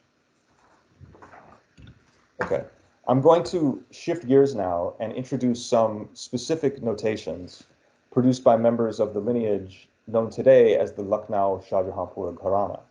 This lineage is special because we have documentary evidence showing the active effort to write and publish by 5 successive generations of its ustads. I will begin with the writings of Asadullah Khan, famous by his takhalus or pen name, Kaukab. A sarod player from Lucknow, Kaukab settled in Bengal in 1906 when he was invited to Calcutta by one of the major patrons of the era, Jatindra Mohan Tagore. In 1911, another member of the Tagore family, Pratibha Devi, established a school of music in Calcutta called Sangeet Sangha. Pratibha Devi appointed as the lead instructor for instrumental music at her new school, Kaukab Khan, who taught there for 4 years until his untimely death in 1915.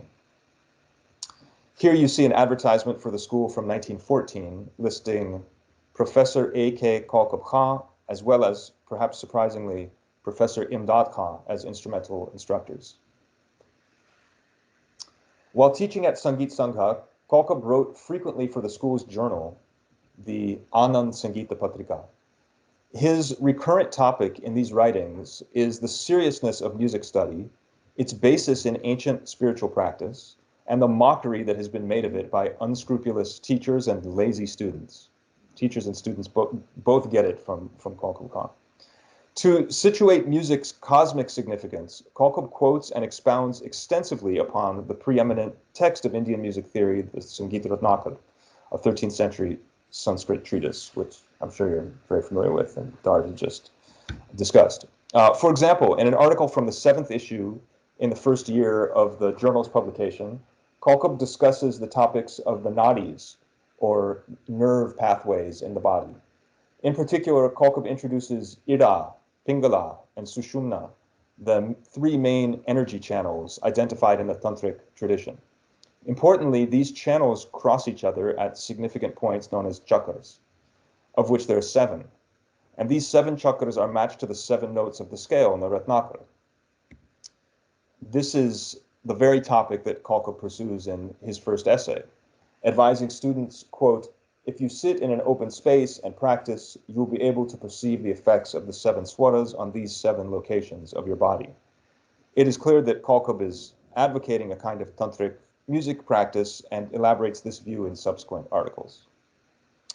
Beyond these articles in the school journal, while teaching at Sangeet Sangha, Kalka also produced a Bengali language instruction book, Sangeet Parichay, published in 1915. Following the model established by Bhatkhande himself, Kalka structures the first half of his book in a question and answer format between student and teacher regarding the basic terms of Indian music. Kalka then offers a very detailed orientation to a notation system of his own invention, numerous preliminary musical exercises, a selection of Rabindra Sangeet songs with sargam notation, and finally 2 instrumental compositions. And I'm going to discuss this in a second, but I should note that Kalka was not a native Bengali speaker. Indeed, until recently, Kalka's only known text was his unfinished Urdu manuscript, Jauhar-e-Musiki. That is beyond his correspondences with and published by Abdul Halim Sharar, who published his correspondences with Kalka Khan in his own newspaper, and then compiled within Guzishta Lucknow, which was finally made available in English in 1975 as Lucknow, the Last Phase of an Oriental Culture. So if you've seen that book, he turns over almost all the discussions of music to direct quotations from letters with Kalka. So Kalka's Urdu manuscript does not contain any notated compositions. Though among the sections listed in the table of contents but never completed is a 5-part chapter on notation, including the topics, quote, discussion of English notation and, quote, the benefits of notation today. So we can only guess what he would have revealed in those sections. He did enumerate all of the proposed sections in a complete table of contents, but didn't finish the book before he passed away. We don't know what he would have said in those sections, but the extant portions of the manuscript clearly indicate that Kalka had thought extensively about the advantages and limitations of musical notation within the long history of Indian musicological textual production. For instance, he writes, in Rag Vibodh, Pandit Somnath even notated the method of alap, and by putting symbols on the surs of numerous rag raginis, makes it generally intelligible. In my view, this method is not suited to the purpose. It cannot represent the beauty of the alap, nor the correctness of the raga. A raga is not made simply by understanding the surs and by distributing the bowls among the surs, because the pauses and rests on a sur cannot be written down. The symbols for gamak, which he had discussed earlier, however, are useful, and so I accept them. Indeed, Kalka had opinions about many of the canonical works in the Shastric tradition. In a moment, I'm going to shift to a focus on a particular notation from Kalka's Bengali book, a particular gut. But first, I want to take a step back and discuss an important motivation for Kalka in making his musical knowledge available to everyday Indians through teaching and publication in the first place. It is clear to me that by 1915, Kalka was well aware that a music reform movement was in full swing and was eager to claim his place as an authority within it. Indeed, family oral history indicates that Kalka was personally acquainted with Bhatkhande and that they shared extensive correspondence concerning music theory. Significantly, Kalka agrees with Bhatkhande's basic binary understanding of the roles of Hindus and Muslims in the history of music. In both scholars' estimation, Hindu Pandits who read and write Sanskrit but have no practical knowledge of music are counterposed to Muslim professional musicians who lack formal textual knowledge but carry embodied oral traditions. However, whereas Bhatkhande presents Muslim musicians as borrowers or even usurpers of an essentially Hindu practice, Kalka inverts this understanding. As he writes, quote, from the time of Tan Sen, the knowledge of music has been passed down generation to generation. And then this important line, which I'll read the Urdu so you can hear it. Such puche to, musiki par, Pura ehsan musulmanon hi ka hai. Truth be told, music is wholly indebted to the Muslims alone. He continues, whom the Hindu gentleman must acknowledge and give thanks. Kalkab further emphasizes that, quote, it is completely wrong for Hindus to claim that the Muslims learned music from them. In part, so just to step back for a second here, I believe this is the politics of respectability. This is very much the flip side of the coin, I think, of what Darda was talking about. Maybe we can get into this this interesting dialectic in the discussion. In part, Kalkab thwarts the anti-Muslim claims and contentions of the reform movement precisely by demonstrating his agreement as a Muslim with the larger goals of the movement. This strategy is revealed at the beginning of Kalkab's Urdu manuscript, where he demonstrates the extent of his investment in textual knowledge, providing a numbered list of 13 major sources, including works in Persian, Sanskrit, Gujarati, Marathi, and English. I'll just point out a few of the significant elements of his bibliography. The first three sources are the most influential Persian texts on Hindustani music of the 17th and 18th centuries. These are the Usul al-Naghmat al-Asafi, actually, I hadn't mentioned that one before. The Tofat al-Hind, and then the Shams al-Aswad. That's the one that I had mentioned, written by Ras Boras Khan. That's Tansen's great-great-grandson. The next five sources, and interestingly, he's actually, after writing the title of each one, he's telling you what language it's in. So this is Farsi Kalami. The next ones are all Sanskrit. The next five sources are familiar Sanskrit treatises. So this is the Sangita Ratnakara, and he's written Sanskrit here at the end. Sangita Darpana, Sangita Parijata, Raga Vibodh, and Naradiya Shiksha. The next sources 9 to 13 are largely modern texts composed in Kalkab's own time. I'll just mention a few of these, numbers 12 and 13. Number 12 is the Sangit Balbod, a Marathi language text authored by Vishnu Digambur Paluskar and published in 3 volumes in 1901, 02, and 03, respectively. And number 13 is this long title here, The Music and Musical Instruments of Southern India and the Deccan, an English language text by Charles Russell Day, published in 1891. Again, my point here is just to say that I believe Kalkab was keenly aware of the stereotype of the illiterate Ustad, and was thus eager both to emphasize the contribution of Muslims to the Hindustani tradition and also to distinguish himself from lesser Ustads through his virtuosic display of his linguistic and bibliographic prowess. But back to his work in Bengali. For here is where we find Kalkab bringing together his investments in the textual tradition, in public teaching, and also in propagating his own hereditary repertoire. So I'll begin this section with a focus on one gut from Kalkab's Bengali language book in Rag Sindhura. This is a Masit Khani gut, which goes without saying for this audience, means it's played in a 16-beat rhythm cycle and uses a standard right-hand plucking pattern. Here the Bengali reads Sindhura, Dhima Trital, slow Tintal, 16 beats. It contains the standard sthai and antara. Kalkab claims that this notation system is his own, but I believe it's a modification of an existing Bengali system originally pioneered by S.M. Tagore's own teacher, Kshetra Mohan Goswami. And I apologize to any Bengali speakers for how I mangled the Bangla. Sorry.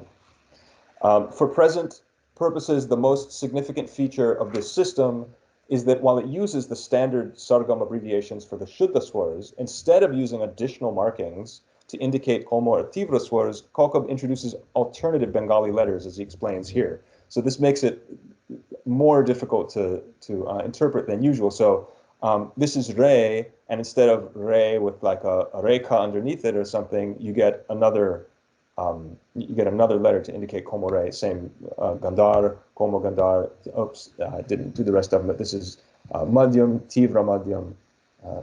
This is Daivat, Komo Daivat, Nikad, Komo Nikad. Right? So you have to get used to different letters for each of the swords beyond Saad Pa. So we're going to look at 3 different transcriptions of this same gut by members of the same Khandan. And it turns out that all of them that we're going to look at feature errors and inconsistencies, especially in the regarding the marking of flat notes, como suave. So if we zoom in on Kolkob's thigh, we can see that these two notes are notated as should the ni when they're meant to be como for this gut. We see here that ga is notated as should the ga when it's meant to be como. It's correct here, 2 notes earlier where I've outlined it in blue. In the antara, we see the same problem with ni, this time in the lower saptak.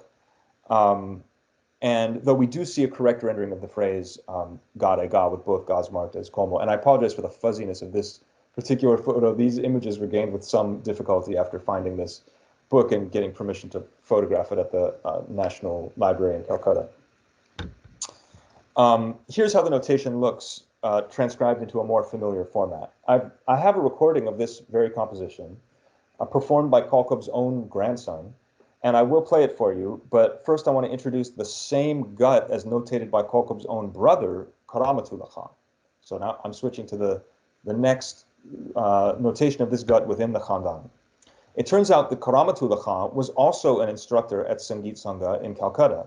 Indeed, with Kolkob's passing in 1915, Karamatullah Khan took over his position, teaching for an unknown number of years at the institution. Here's an advertisement from 1916 listing Karamatullah Khan, elder brother of the late Kolkob Khan, as instrumental instructor. So it's pretty clear that Pratibha Devi called him there with the passing of his brother, Kolkob Khan. Like his brother, Karamatullah Khan was not only a teacher, but a renowned performer. Here he is listed among the medal winners of the 3rd All India Music Conference held in Benares in 1919, and you can see by that time he's already associated with Calcutta, which is not where he was from. The notation by Karamatullah Khan comes from his 1908 book, published in Allahabad, where he had opened a music school of his own. And I believe, Irfan Khan Sahab can correct me, he was called there by Motilal Nehru to begin with, because he also wasn't from Allahabad either. Much of his book is devoted to extensive musicological analyses of the Hindustani music system as compared to Persian and Arabic systems. But the book ends with 2 booklets or risalas filled with notated compositions, one for sitar, one for harmonium. In the risala A harmonium, we find the Sindura gut, identified as Sind. And interestingly, even though it's for harmonium, he's giving you the right-hand bowls. So like his brother's transcription, this one too suffers from some inconsistencies, especially in the indication of como versus shuddha swars. But skipping ahead and having made the corrections, we can see that the 2 transcriptions are nearly identical. In these 3 spots, we find small discrepancies. Instead of papa mapa, Kolkob gives mama pama in this section. So I'm showing you Karamatullah Khan's transcription here. Where Karamatullah has mama at the beginning of the 2nd line, Kolkob gives pama.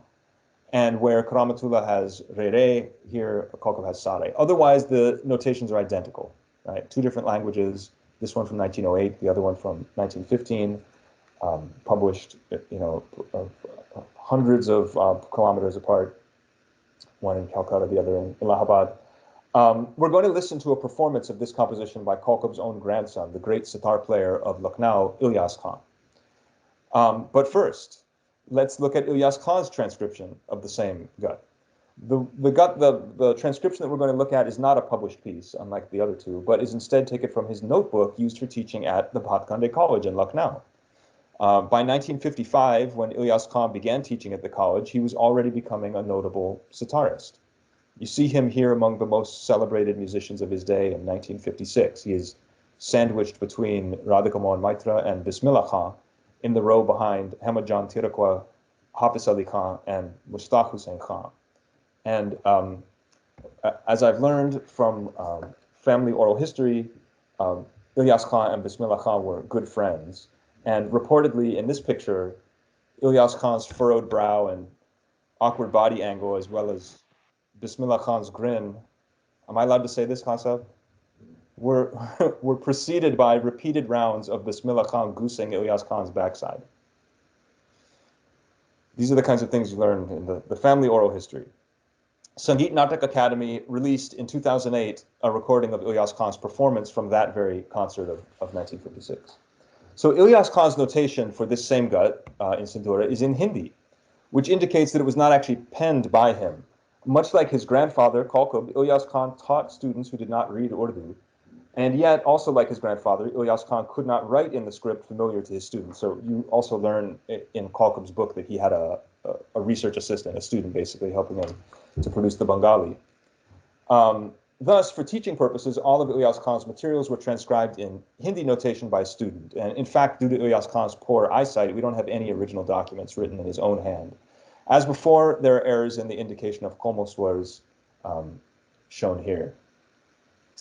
We'll now compare Ilyas Khan's notation with that of Karamatullah Khan. So here's Karamatullah Khan's notation. Sindhura was a rag taught in the 6th year curriculum of the Bhatkhande College. So the Ilyas Khan transcription contains some advanced techniques, and the notation is likewise more sophisticated than that presented by Kalkub and Karamatullah Khan. So I'm going to switch to my transcription of Ilyas Khan's notation, and you'll see several places where he shows multiple, multiple notes for a single bowl, for instance, here, all these places where there's multiple swars notated for a single bowl. It's not clear whether these indicate a slide, a hammer-on, a pull of the string, different instrumental techniques for getting more than one note for a single stroke. Other than these embellishments, the only discrepancy is that where Karamatullah Khan has ni in the second line, Ilyas Khan has ga, highlighted in yellow here. So the point, again, is we've seen the same composition with slight variations in 3 different languages in the written works of 3 members of the Khandan. Beyond its function as a pedagogical device for students, however, this composition lived, and indeed continues to live, in the lineage as a cherished piece of performance repertoire. So, at long last, let's listen to a recording from All India Radio of Ilyas Khan performing this very composition, perhaps in the early 1970s. He's accompanied by the great tabla player of Lucknow, Afaq Hussain. And I'm just going to play you just a little bit of the gut itself.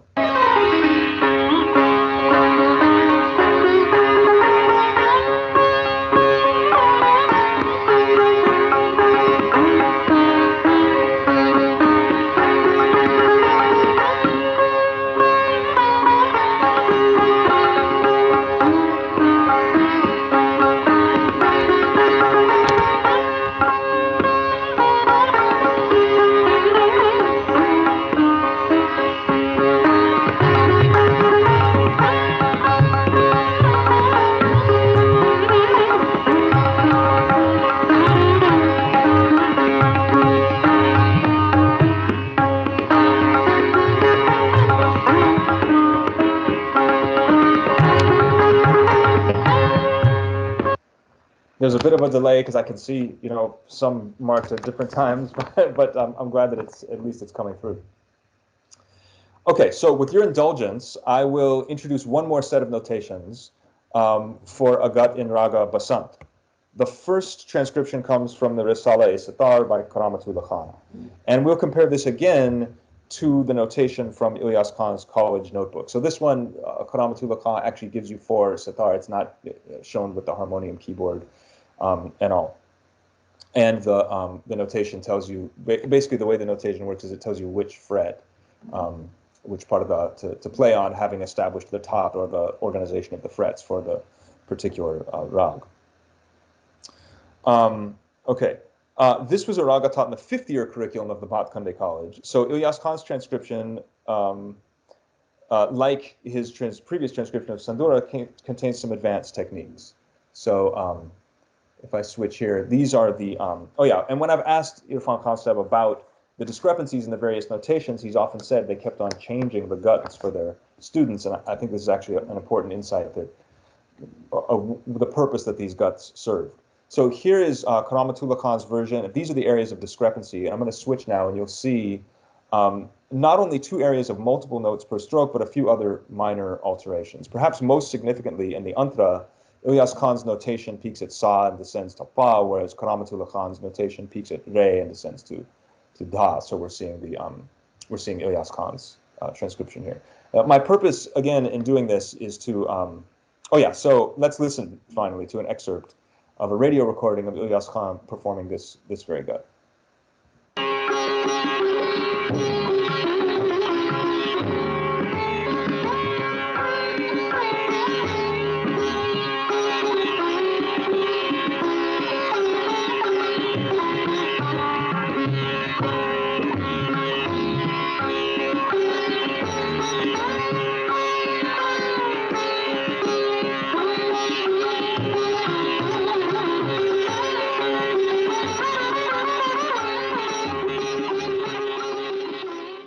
So my purpose here again is just to emphasize the dual life of the gut as both a teaching tool, something that lives in notation and is sort of passed on as an object from teacher to student, and as a feature of the embodied performance repertoire. And this material and this larger project is all part of an ongoing effort to produce a co-authored book with Kaukab Khan's great-great-grandson, Irfan Khan.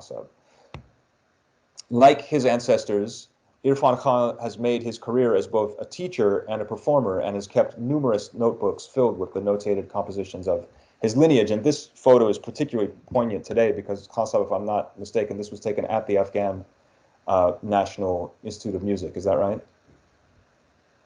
Yeah, it's where he taught for several years, and as we know, that institution is now its future is doubtful, to say the least. Yes, so kept numerous notebooks filled with notated compositions. Here is, for instance, Irfan Khan's own notation in English, the fourth language we've seen for those counting. Bangla, Urdu, Hindi, and now Angrezi, of the same gut we had looked at in Sindhura. So here's that same Sindhura. But back to Basant. So as it happens, and this is embarrassing, but I'm going to do it anyway. Basant is one of the ragas that Irfan Khan spent a lot of time teaching me during my stay, my last extended stay in Calcutta from October 2017 to February 2018. We had not referenced the recording I just played, nor had we looked at Ilyas Khan's notations or Karamatullah Khan's notations. So the purpose of showing you this video of my practice is that I'm trying to indicate how the gut is alive within the lineage and has continued to be passed on as an embodied practice, right, as well as parallel to this notated tradition. So yeah, this is my attempt to render the gut without recourse to notation, and this again speaks to what I might call, in high-flown terms, the ambiguous ontology of the gut. It exists as it is stable despite variations. It has a history in both written and embodied forms. Okay, so here's this.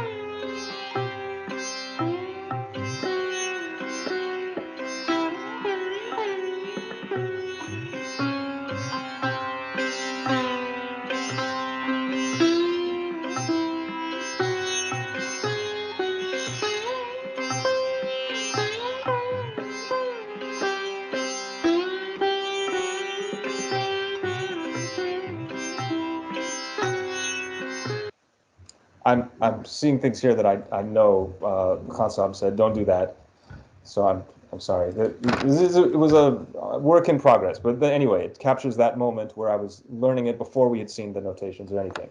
And finally, I'll share a video of Irfan Khan's own performance of this same composition at a house sitting during the same visit to Calcutta, which it turns out during that concert season he performed this raga a lot because I was always saying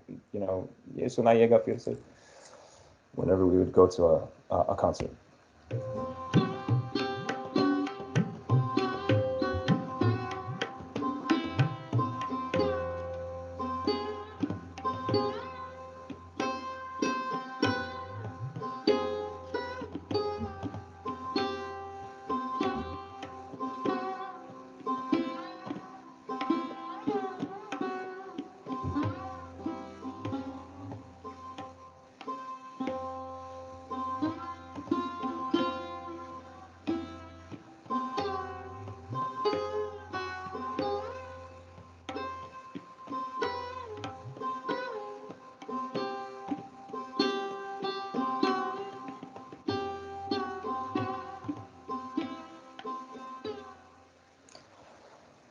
Guts, such as those that we've looked at today, are treasured within the Khandan as concise, insightful depictions of individual ragas. Irfan Khan's own father reportedly referred to his inheritance of guts as ragas in miniature, and this is the provisional title that we're using for our work in progress, a project to record and transcribe about 300 such guts Irfan Khan has learned from his father and uncle. So that's the new title, supplanting, what was it, endangered melodies or something.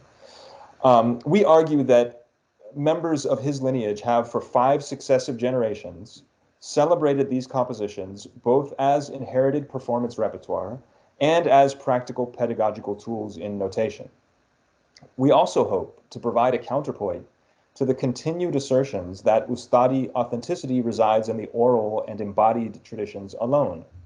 Indeed, as I've tried to illustrate in this talk, from the late 17th century down to the present day, there's been an ongoing effort by Muslim hereditary performers, including those at the extremes of the socio-musical hierarchy, to document and disseminate the treasures of their patrimony.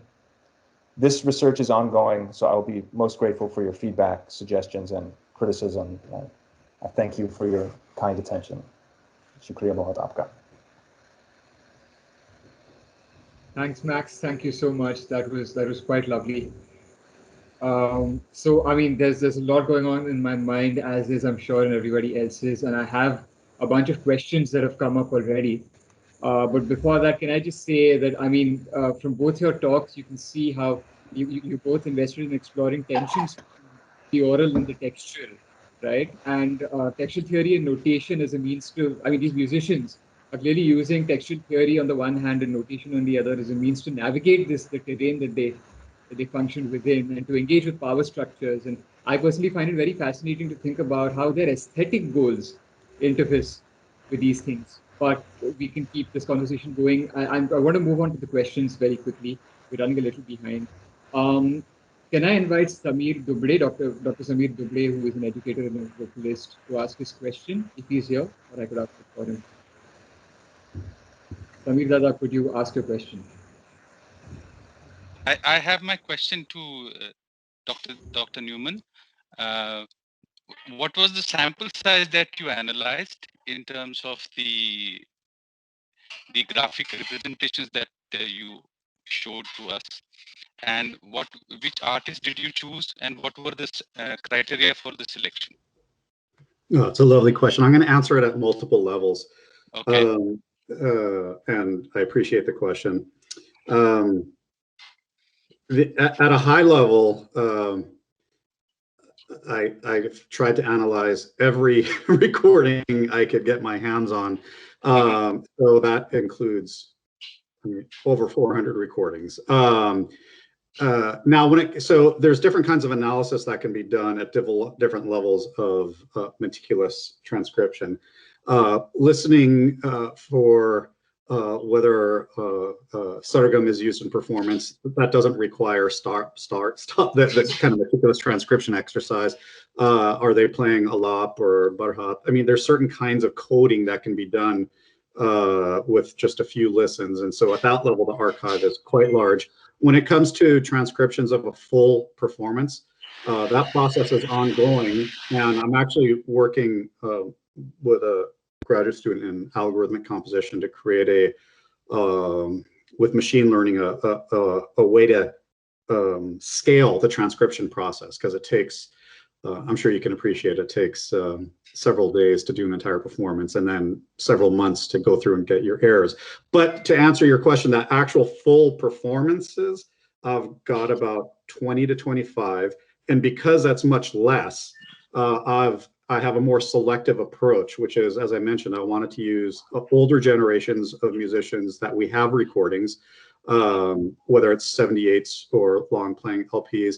And then even further, I tried to find those rags that were played by multiple musicians. So what I found is Todi and Darbari, to a larger extent, and to a lesser extent Multani, are rags that are both present in kind of the pre-Vilayat Khani, Ali Akbar Khan third generation, and allow for a kind of a more kind of comparative, empirical comparative analysis. That's not to say that the other rags, or Puriya as well, are that I don't listen to and transcribe. But when it comes to the kind of direct comparison, the best we can, one tries to do apples to apples analysis. Right. But we all know that our archive is actually, I like to say that it's not limited. I mean, Shijan and I were just talking. We're also fortunate that we live in an era where we don't have to just celebrate musicians from 600-700 years ago. We've had them both in our midst and in our kind of sonic archive. So my project aspires to transcribe hundreds, and I want to start with the kind of the older generation where there's a more finite archive. Once we get to our elders who were alive with us, the archive wonderfully explodes, and that becomes a slightly more daunting project. But I hope that answers kind of the methodological approach. I mean, right now at a high level, I've listened to everything I can get my hands on, and I don't try to restrict. Right? It's in terms of these different lineages. So even there's 3 recordings of Altaf Hussein Khan Sahab. There's maybe 8 recordings of Mushtaq Hussein Khan Sahab. Shijan was generous enough to just send me a recording of Rajab Ali Khan Sahab. That's different from those short. So I've probably, like some of you here, been fortunate to have 30 years of exchanges, and now YouTube is just an extraordinary archive of some things that I didn't even know existed. So my ambition is everything, but at the comparative sense, a little more selective. Older generation, same rogs. All right. Thank you for your question. Thank you, Dr. Neuman.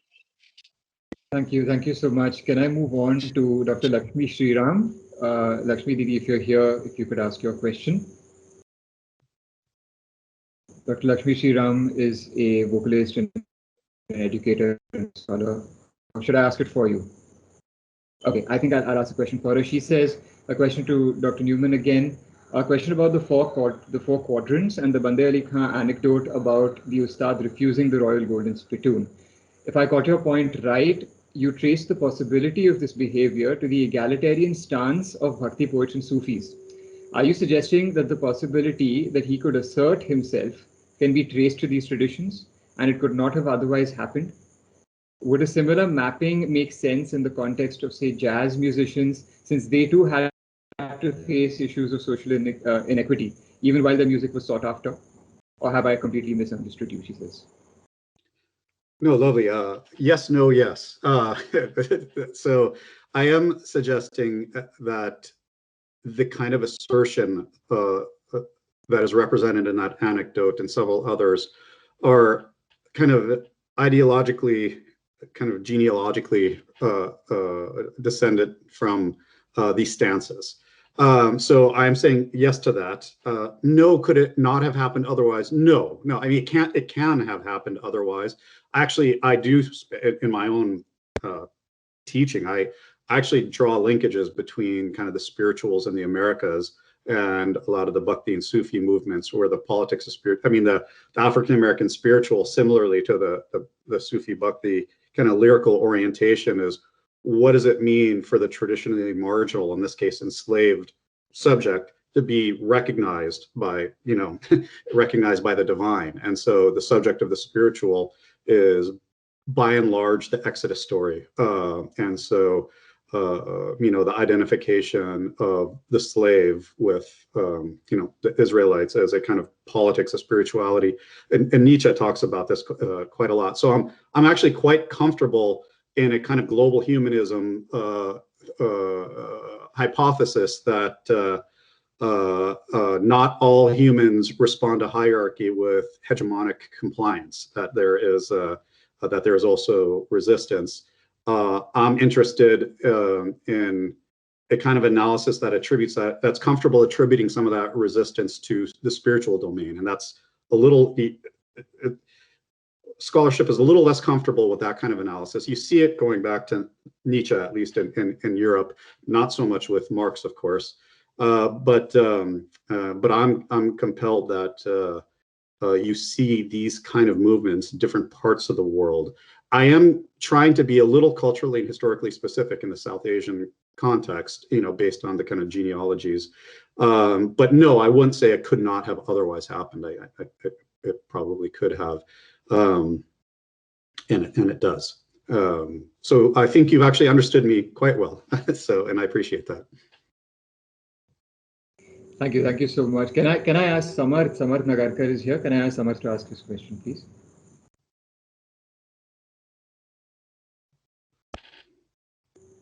Samarth, we can't hear you. You're on mute. My question was actually Dr. Katz regarding the scholars, Muslim scholars who are writing, and not just texts of compositions, but also theory, music theory at the time. Was there a pressure on them to conform to the prevalent Hindu scholars at the time, such as Bhatkandeji and Ratajankar, and they had a lot of funding coming from a lot of sources and everything. So was there sort of pressure for them to be accepted or get validation or some kind of that? Did they feel that pressure, or was that even those who didn't care to fall into line sort of did they also get published, and did they also have some kind of their day in the sun? Yeah, thank you so much for that question. It's great. There was a question about sample size earlier, and I'm afraid I'm going to fall even much shorter in terms of sample size, because my primary interest is in this particular lineage, and so there would be texts that I'm just not aware of that by other hereditary musicians. The ones that I am aware of, there's a mix, right? So even between Kaukab Khan and his brother Karamatullah Khan, they have very different sort of starting points. Kaukab Khan's argument is basically for the Indo-Persian tradition, that is the continuation of the Shastric tradition in Persian and subsequently in Urdu, thus referencing all the sort of standard Sanskrit treatises or their Persian translations and recensions, both in the case of Kaukab Khan, and therefore sort of asserting a parallel effort to that of Bhatkande, right? Which, I guess the question of did he seek approval or something? I mean, I think publishing in Urdu was already, not fully aligning himself with the norms of the reform movement. So I think there were multiple different motivations. Karamatullah Khan was very oppositional, right, in his discourse, because he basically set out to say, why should we take it that you need to cite Sanskrit sources to talk about authoritative music theory when there are these other important traditions, the Arabic and the Persian? And in the meeting between Karamatullah Khan and Bhatkande that Janaki Bakle reveals in her book, which is from her translation of Bhatkande's journal, the meeting was very confrontational, where Bhatkande says, I'm going to mess it up here, but he says something along the lines of, "So you've written a book. Which Sanskrit sources did you cite?" And Karamatullah Khan saying, "Why is it necessary that one should have to cite Sanskrit sources?" And he gives Bhatkande a copy of the book, but Bhatkande dismisses him as kind of an ignorant Ustad. Failure to include the Sanskritic tradition. So that was clearly not seeking to be part of the in crowd in that sense. Although people like the other author who I cited, who was associated with Bhatkande, Hamid Hussain. I mean, his book was in Hindi precisely for the students at the college, and needed to be approved by Bhatkande, and even fully embraced that 10-tot idea and all the ragas that needed to be taught in the first 2 years. And I don't know. I guess I wonder about the idea that there was a clear kind of dichotomy. I think what Kaukab shows is, I'm part of this movement too. Like, I'm also for this reform movement. He was a very much an elitist, right? I mean, he was very much claiming elite authority and saying, and here's how I'm going to contribute to it, and don't try to marginalize my contribution. Mm-hmm. Right? So yeah, I appreciate your question. My answer was jumbled, but I hope you got something from it. Yeah. That is, great. Thank you for that. Thank you. Thanks so much. The next question is one that I'm personally very excited about. I'm assuming this is from Pandit Anish Pradhan. The name just says Anish, but Anishji, if this is your question and if you're here, could we have you ask it? That would be great. Oh yeah, there you are. Hi everyone, greetings, and thanks so much for those wonderful presentations. Thanks, Srijan, and greetings to everyone here. I didn't recognize the Pandit in my name, so I was just wondering whether your question is for me. Anyway, I had a question for Dr. Neuman. How many of the performances that you transcribe reveal that the performers may or may not have elaborated using the bandish as a seed idea instead of approaching the rag in isolation? Because, I mean, across gharanas, of course, everyone says that, oh, bandish ko kholna sikho. And, you know, they have intense reverence for bandishes and for collecting bandishes. Even in gharanas which don't really sing sometimes the antara, they still say that they should have the bandishes, a stock of bandishes. In that context, whether the presentation really is in keeping with the bandish as a seed idea, rather than looking at the elaboration in isolation. Yeah, no, thank you. And it's not Anish, it's nice to we met once. Yes, I remember. Years ago in Bombay, yes, and I'm very influenced by your work, and I'm honored that you're here. I'm going to answer this question at three levels. One is I would differentiate from what I'm going to call an older approach to bandish that we don't hear as much, and by we I mean in the recorded archive. I mean, I don't presume many of us have such deep pedagogical relationships that we might, but in the recorded archive, I want to differentiate from those elaborations that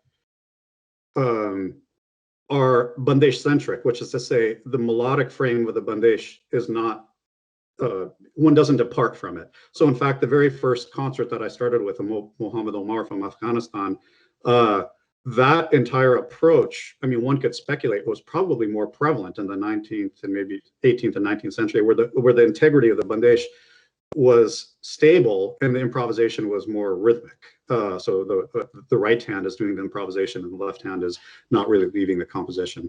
So that we have very little of in the archive. What we have is Gatkari, where maybe the first 15 minutes of a Masih Khani Gat is in that modality of expression. And then we move to the various different kinds of elaborations that we're familiar with, whether it's tons or different kind of syncopations. So then the next level is, I think, at the level you're referring to, which is even when you're doing your Bharhat Vistar, you're doing so from within the aesthetic spirit as kind of prescribed by the bandish itself.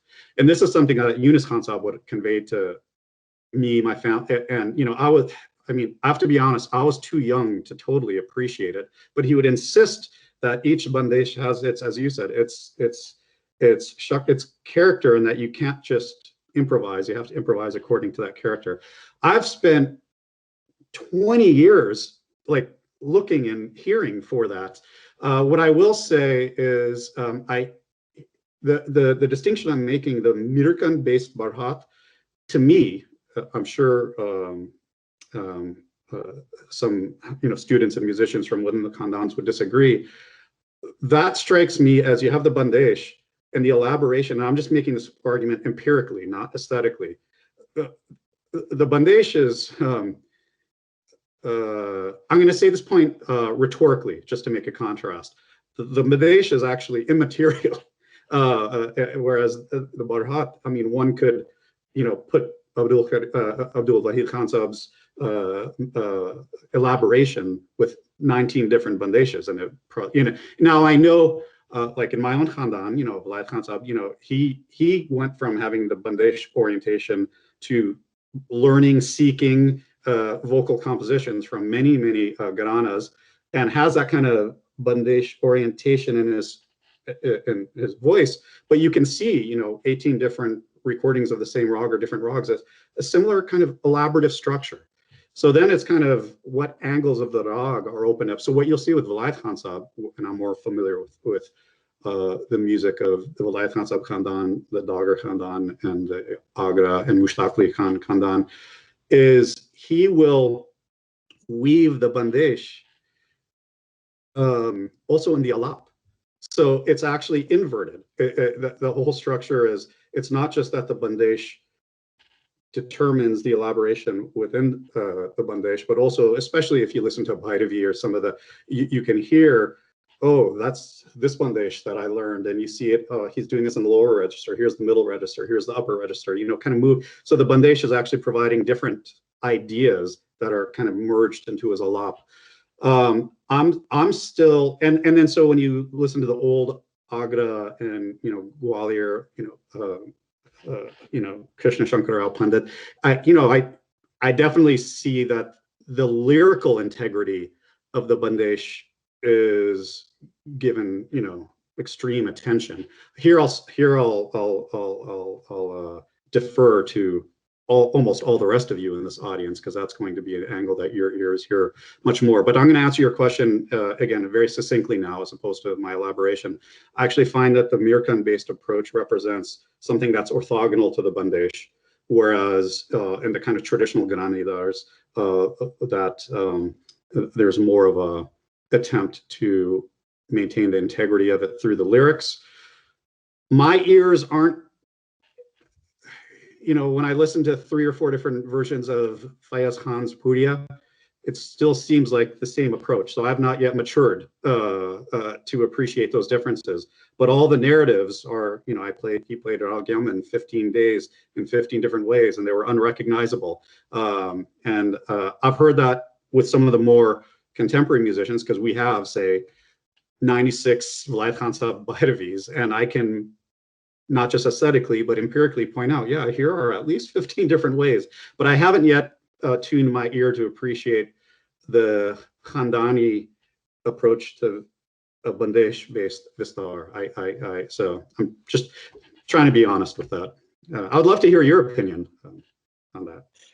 Now, I was wondering whether the instrumental approach to unfolding the bandish, exploring the bandish, and through the bandish, the rag, is different to what vocalists do. And then within the vocalists also, among the vocalists too, across the gharanas spectrum, whether there, obviously there are differences.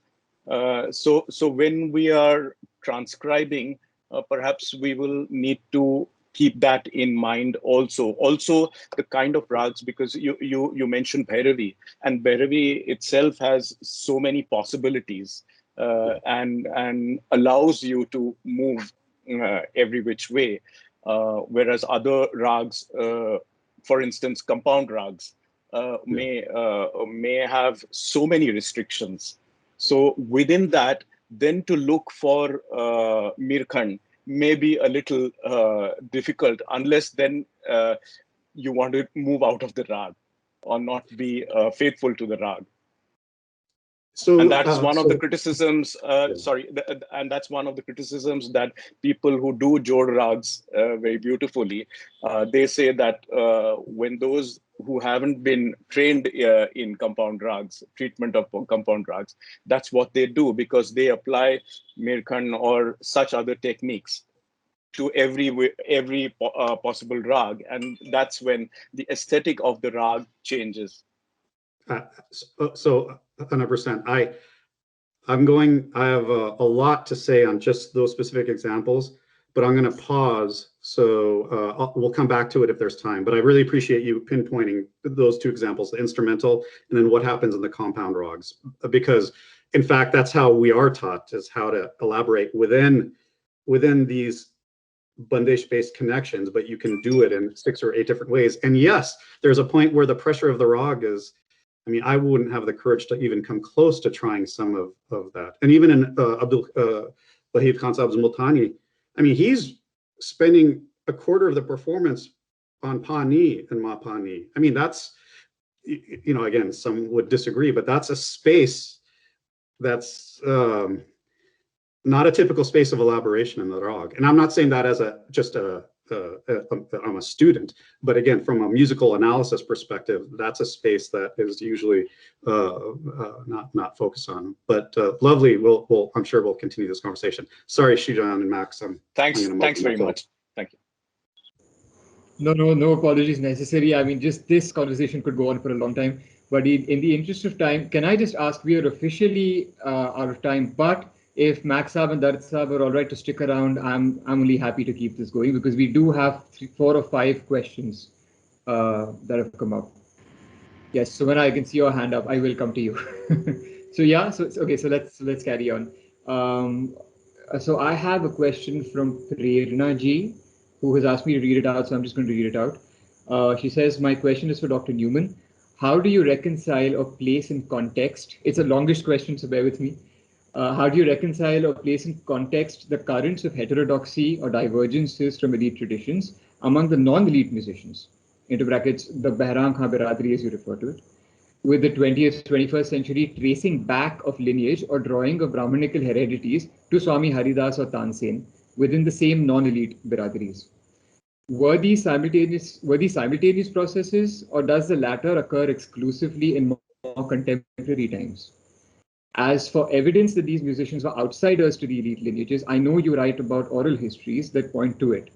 My question is more about the time and motivations that lead to these movements, both towards claiming Brahmanical/Hindu lineage and towards heterodoxy or disruptive musical acts. No, I appreciate that question. My entire methodology of reading is kind of to strategically read against the grain of oral histories texts.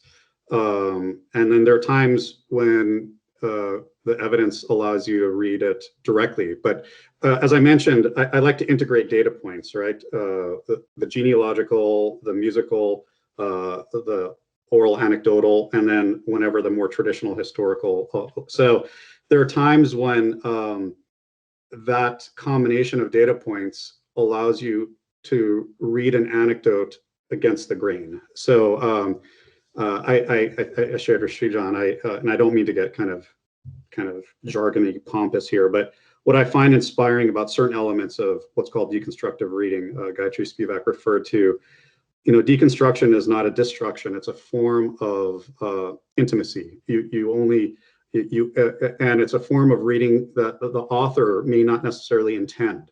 So if an Ustad of mine is telling me a story, it's only with love and intimacy that I'm reading it, but not necessarily from within the intentions of which it's conveyed to me. So all of us are, in the situation of hearing, kind of narratives and positionings of lineages. And I don't see it as a very interesting task to problematize those or critique them, but I do like to read against the grain. So, in my own Khandan, there's a positioning of Laith Khan Sahib's ancestors. Max writes about this as, from an elite narrative. But Laith Khan Sahib has no trouble referring to Bundu Khan Sahib as his mama, as his uncle, right? And very uncontroversial. I think he's even said it on public record. So, you have what I like to just call a productive tension. On the one hand, a narrative of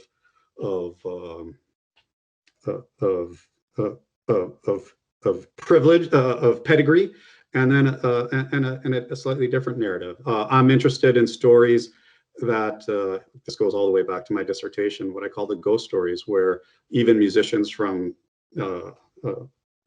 seemingly elite pedigree will tell stories about their overhearing. My teacher Shujat Khan tells a story in Khandan, you can go on YouTube and see it, of where he's getting a lesson from Amir Khan Sahib, and his father comes behind him and starts playing the tanpura, the instrument of the disciple, positioning himself in kind of the invisible social position, overhearing not just a lesson to his son, but also picking something up himself. Those of us who know that Laith Khan Sahib was also very influenced by Amir Khan Sahib. So I like to I think the narrative of the linkages of lineages back to Tansen, I think that starts well before our era. I think you see the Senya and Tansen linkages in the early 20th century, and then as Max writes and as Catherine Schofield writes, you can actually trace everything from Tansen to 1857, and then the record goes blank. My argument is to take advantage of the blankness of that record to argue kind of along with Bhatkande, but without the same ideology. I mean, this is where Max's and my work kind of work together, and then I think productively converge and diverge a little bit. I take that absence as evidence that we have the beginnings of different lineages emerging in Hindustani music. All of them. I haven't said this out loud too much, but I would say even like the Agra and Gwalior, right? I mean, even the Hadu Hasu Khan story evinces a certain outsider status, and that their linkage to Bandi Ali Khan, you know, I mean, marriage alliances. So that's how I reconcile, is by reading with and against the grain and integrating that with other evidence. And the arguments can only be provisional. You know, they can't be a scientific declaration of truth. I mean, they're fragments of data that we're dealing with. I hope that was a legible answer to a lovely question. I think so. I'm sorry. I mean, each of these questions and each of the answers to those questions deserves at least a couple of moments of silence to let things sink in, but I'm going to have to move on very quickly. Savannah's been waiting to ask for a while. Savannah, could you ask your question, please? Yes, hi. Thank you so much for both presentations. I think given the socio-political climate we're in, both are like really important works of scholarship that really deserve to be brought into the public domain one way or the other. My question is to Professor Neuman. You know, you had a column in which you had the Behram Khan Biradari on one side and the elite styles on the other side. And you had on one of the legends was rhythmic intensification. And I was a little confused about the fact that you had the Behram Khan Biradari styles as having rhythmic intensification, but the elite styles is there was a no against that, unless I read that table wrong, because it seems to be just the opposite of what Srijan's grandfather has written in his book on Indian musical traditions, in which he puts the Agra Gharana at one end of rhythmic intensification, with the Jaipur and Gwalior then coming close to the Agra Gharana, and then the other Gharanas which fall under the, you know, the Indore, Kirana, Patiala ones falling on the other side of the spectrum. So I was a little confused about, and for good reason. That's and I'm glad you asked, and that's a part of my argument that I don't have the courage to really go to print with, in part for some of the reasons that you've expressed. My reading of Deshpande is he's not. I'm talking about a much more superficial level of rhythmic intensification, like that you can measure by beats per minute. And I have speculated that, well, I mean, at least in instrumental traditions, those who are linked to the kind of the older Senya, and again, we put all these terms in quotes, but say the Mushlak Ali Khan and, you know, the lineage Max comes from, the Masid Khani was the lay and the Baj that was used. There was no Alap and there was no Drut or Raza Khani. So and some of the kind of there's some evidence that in some of the older instrumental traditions, the Senya traditions, that the emphasis on going from a very slow alap to this ecstatic chala, which is omnipresent, right? I mean, there's hardly any performance you can hear today that doesn't have that structure. That there is some evidence, not a lot, that that type of rhythmic intensification was not dominant in certain circles in the 19th century, and that in fact there was a focus on the composition. So I do realize that in putting the Behram Khan, like the Dagar lineage and the Abdul Wahid and Vilayat Khan lineage together, it seems to be a little contradictory because we're talking about Drupad and Khayal, but in fact that's kind of that is the argument I'm making. And so that arc from the very slow Vilambit of Abdul Wahid Khan to the very slow Alap of the Daggers to the Jala, even in the Daggers, you know, there's that kind of rhythmic intensification, is something that, though we take for granted as just being endemic, I hypothesizing that it's actually a one interpretive approach to a performance practice, and that some of the older approaches were a little bit more Bandesh centric and not quite as ecstatic oriented. I think that, and that again gets back to the Sufi Bhakti, the rhythmic intensification of the Sufi Bhakti traditions meant to bring one into a state of ecstasy, I think is also part and parcel of the popular spiritual traditions. And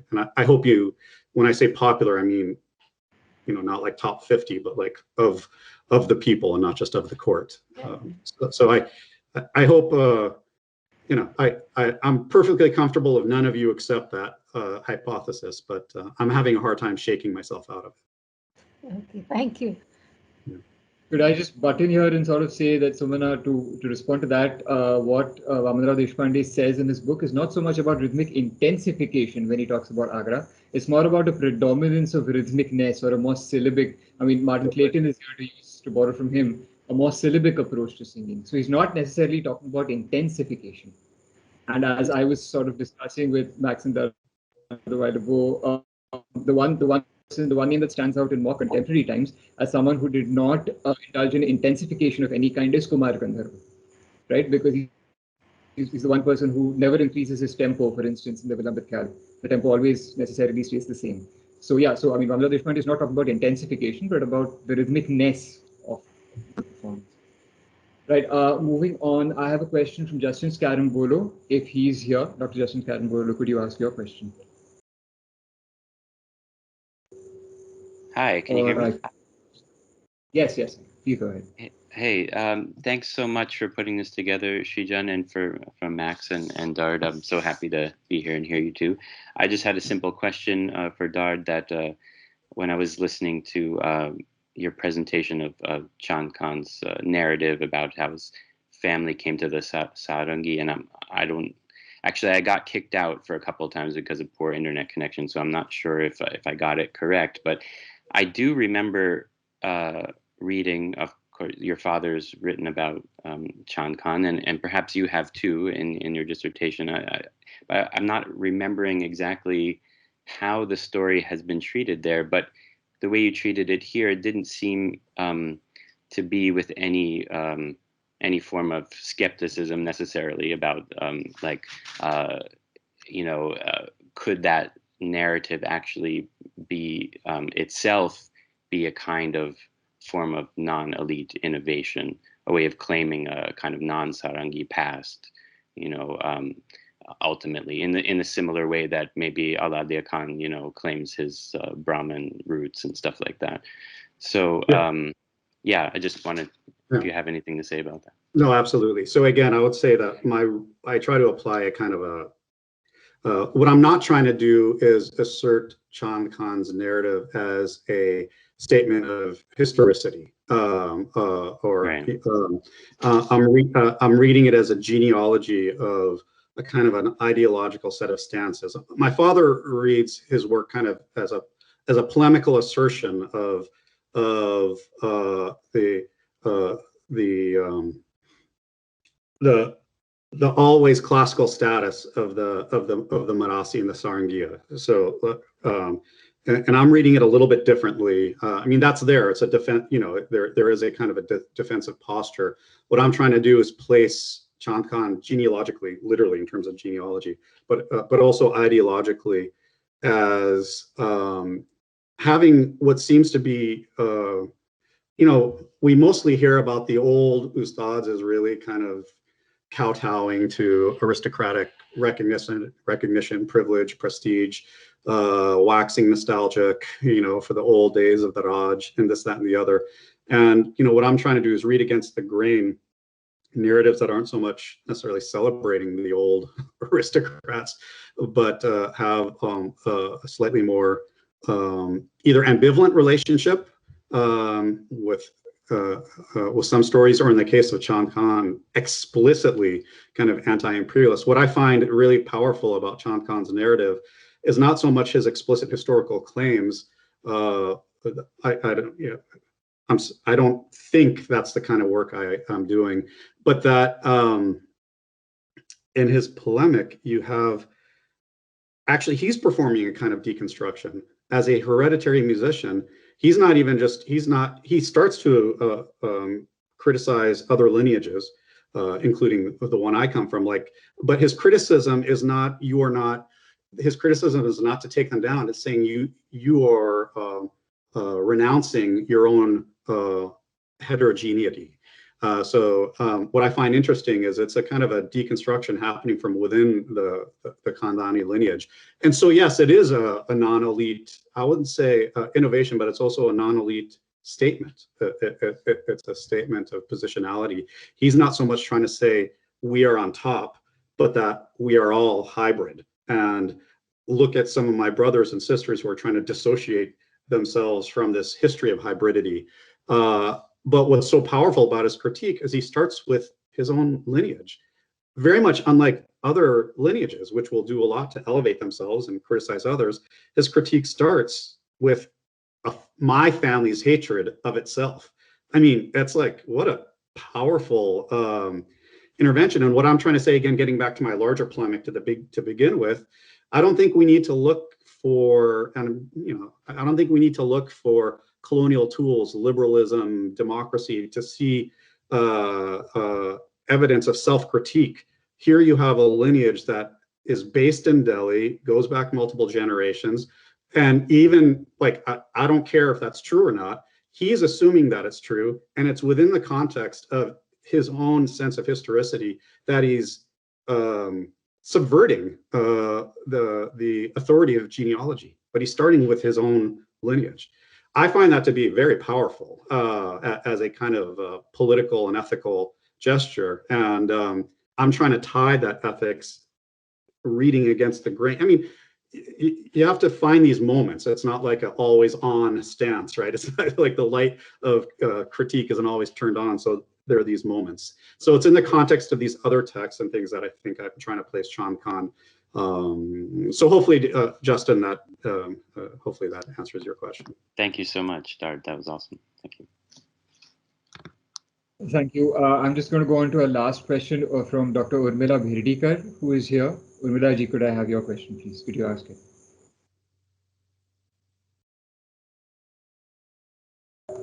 Urmila ji, are you around? I can see. Oh, yeah, there you are. Okay, thank you. Yeah, can you hear me? I am around. Yes, yes. I'm not sure my camera is working, but I hope you can hear me, Srijan. Yes. Yeah. Go ahead. Yeah. Okay. So my question is mainly. I mean, I want to thank both of you and lovely presentations. I really enjoyed. I have too many questions. I've chosen to ask just two that are more sharp in my mind. Really, very engaging presentations, and a lot of questions have emanated from them. One, I'll just quickly go back to, I mean, this has been bugging me, Dr. Neuman, and, Bande Ali Khan. Now, Bande Ali Khan is, how you described him is something that I didn't know about it earlier, and so now even my question becomes even more interesting for myself. That if Bande Ali Khan is a kind of exemplar of what you call indigenous modernism, what happens to him in a colonial modernity is very interesting. And so I'm looking merely at that one or two pieces of information that I have. Sometime in 1872, I think, Bande Ali Khan performs along with Chuna's with him, and he performs in Pune, and the editor of Native Opinion, the Marathi newspaper, the bilingual newspaper, disciplines him, saying, we do not tolerate such erratic behavior in concerts, and concerts are, it's a whole respectability discourse. Now, I'm not putting this as a Hindu-Muslim question at all, absolutely. Because in the same newspaper, Maula Baksh is considered to be the true representative of our Hindu music, because he has just been to Raja Saurendra Mohan Tagore's, conference in Calcutta. So what we have, I think, are very complicated examples of how we want to understand the question of modernism. And I think, and I do understand that you have argued your point about spirituality and spiritualism in music so well.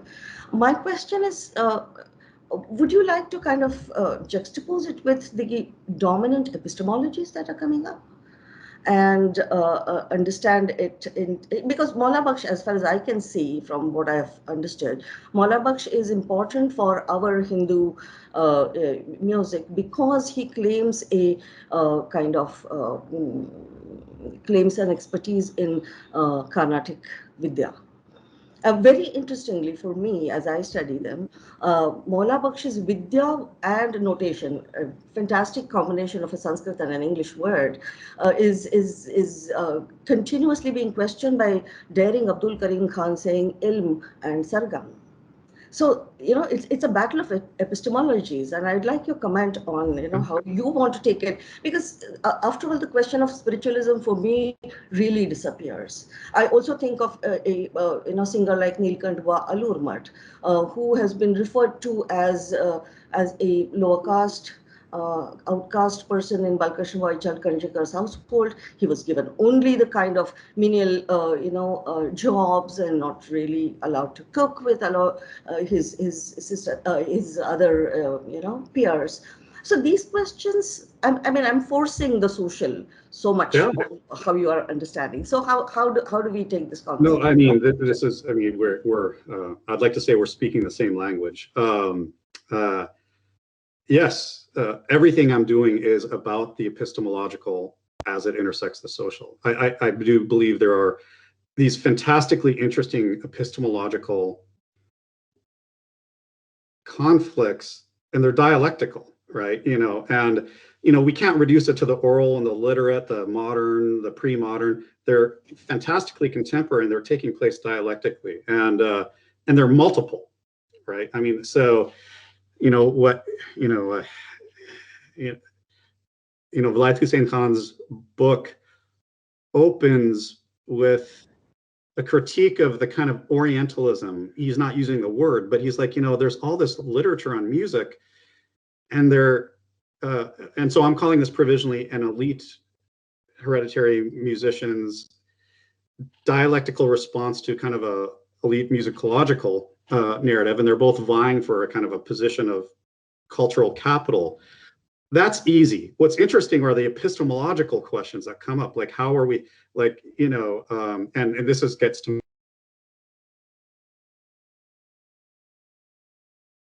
the musicians are also involved in the pedagogical question of the modern public sphere, but they're doing so in different ways, right? It's one thing to talk about teaching within the lineage and the way that one does, but you see so many lineages engage in the modernist project, but they're doing so in very different ways, or some are rejecting that altogether.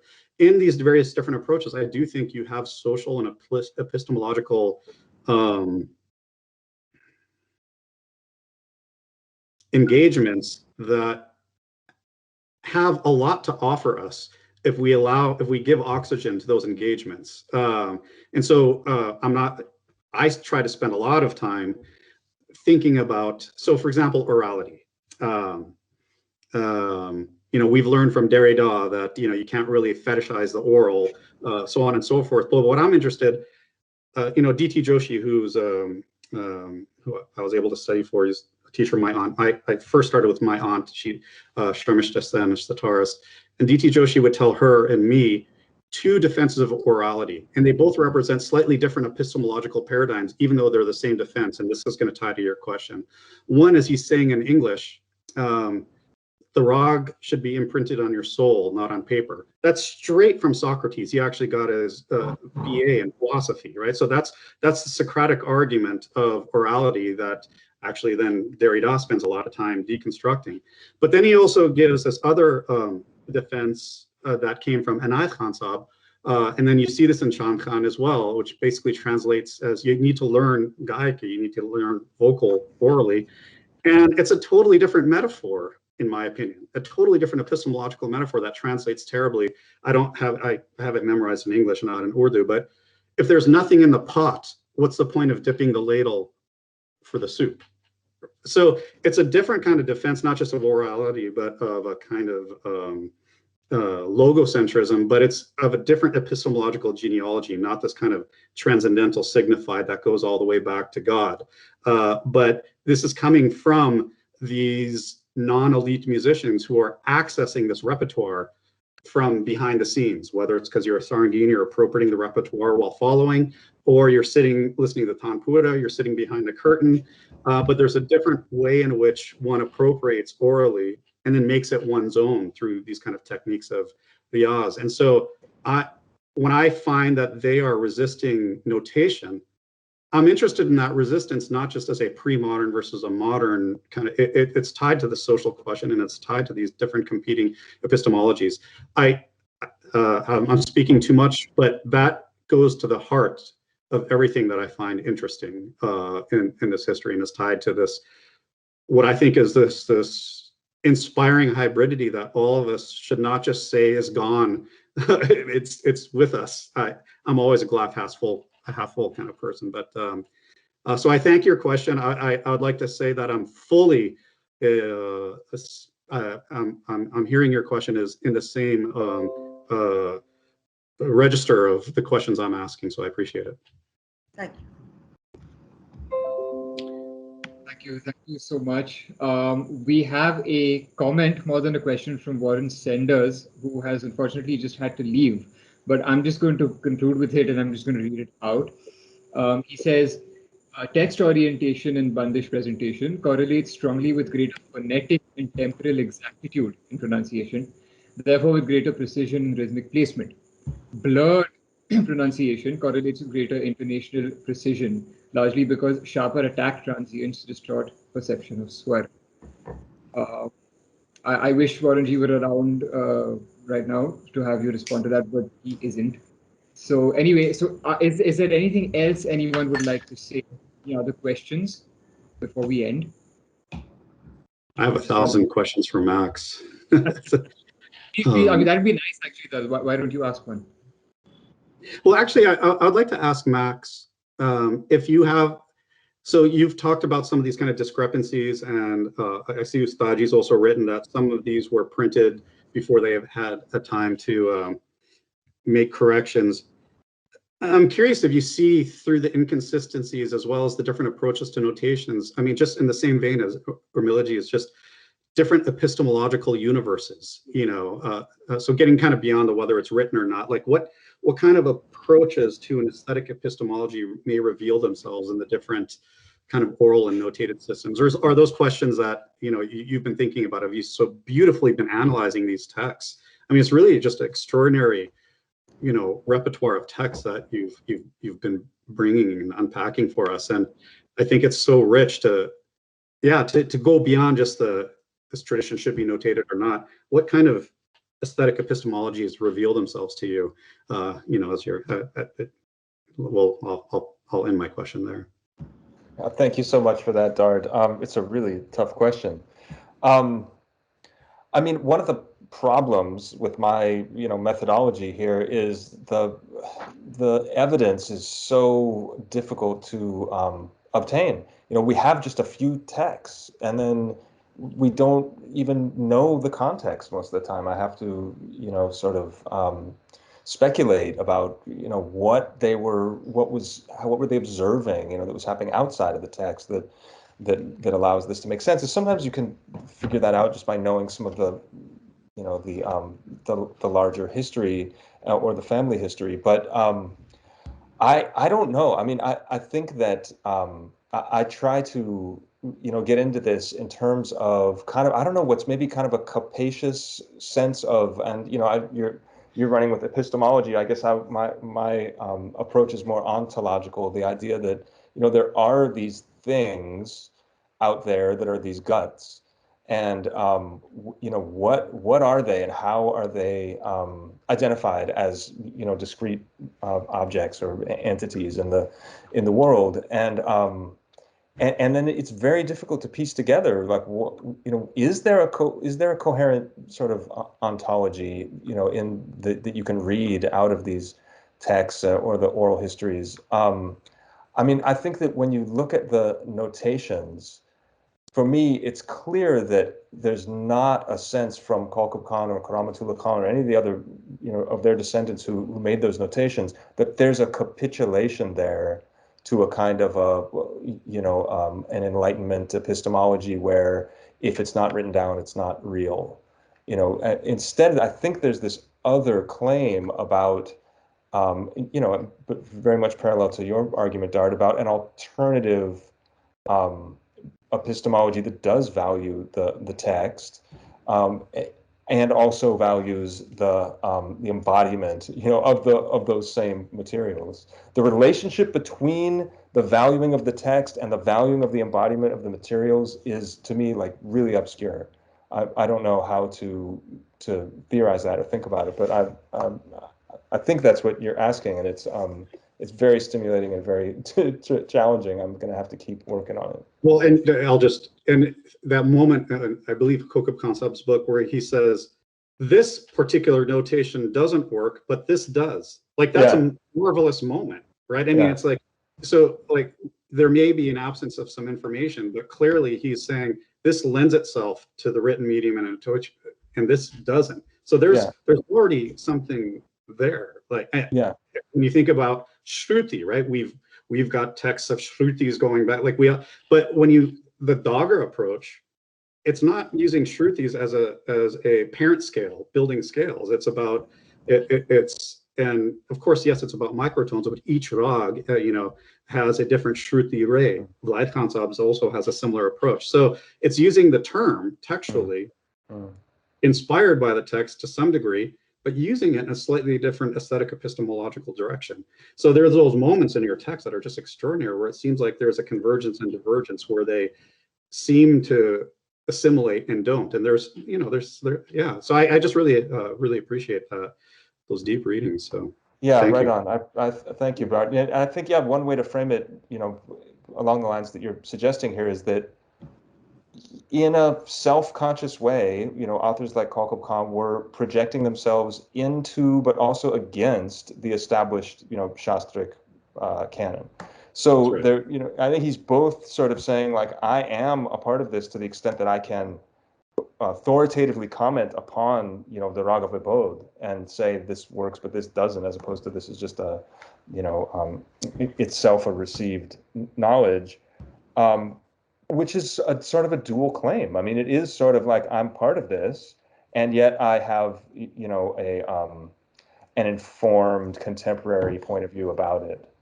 And in his Urdu manuscript, he also has like whole sections just where he talks about Western medicine, for instance, or he talks about Western music, and there's this section on Western notation that we don't get. But it's clear that he's aware of these things. He doesn't think that he needs to be inside of them. He's ready to comment upon them, but in doing so, he's also showing that he's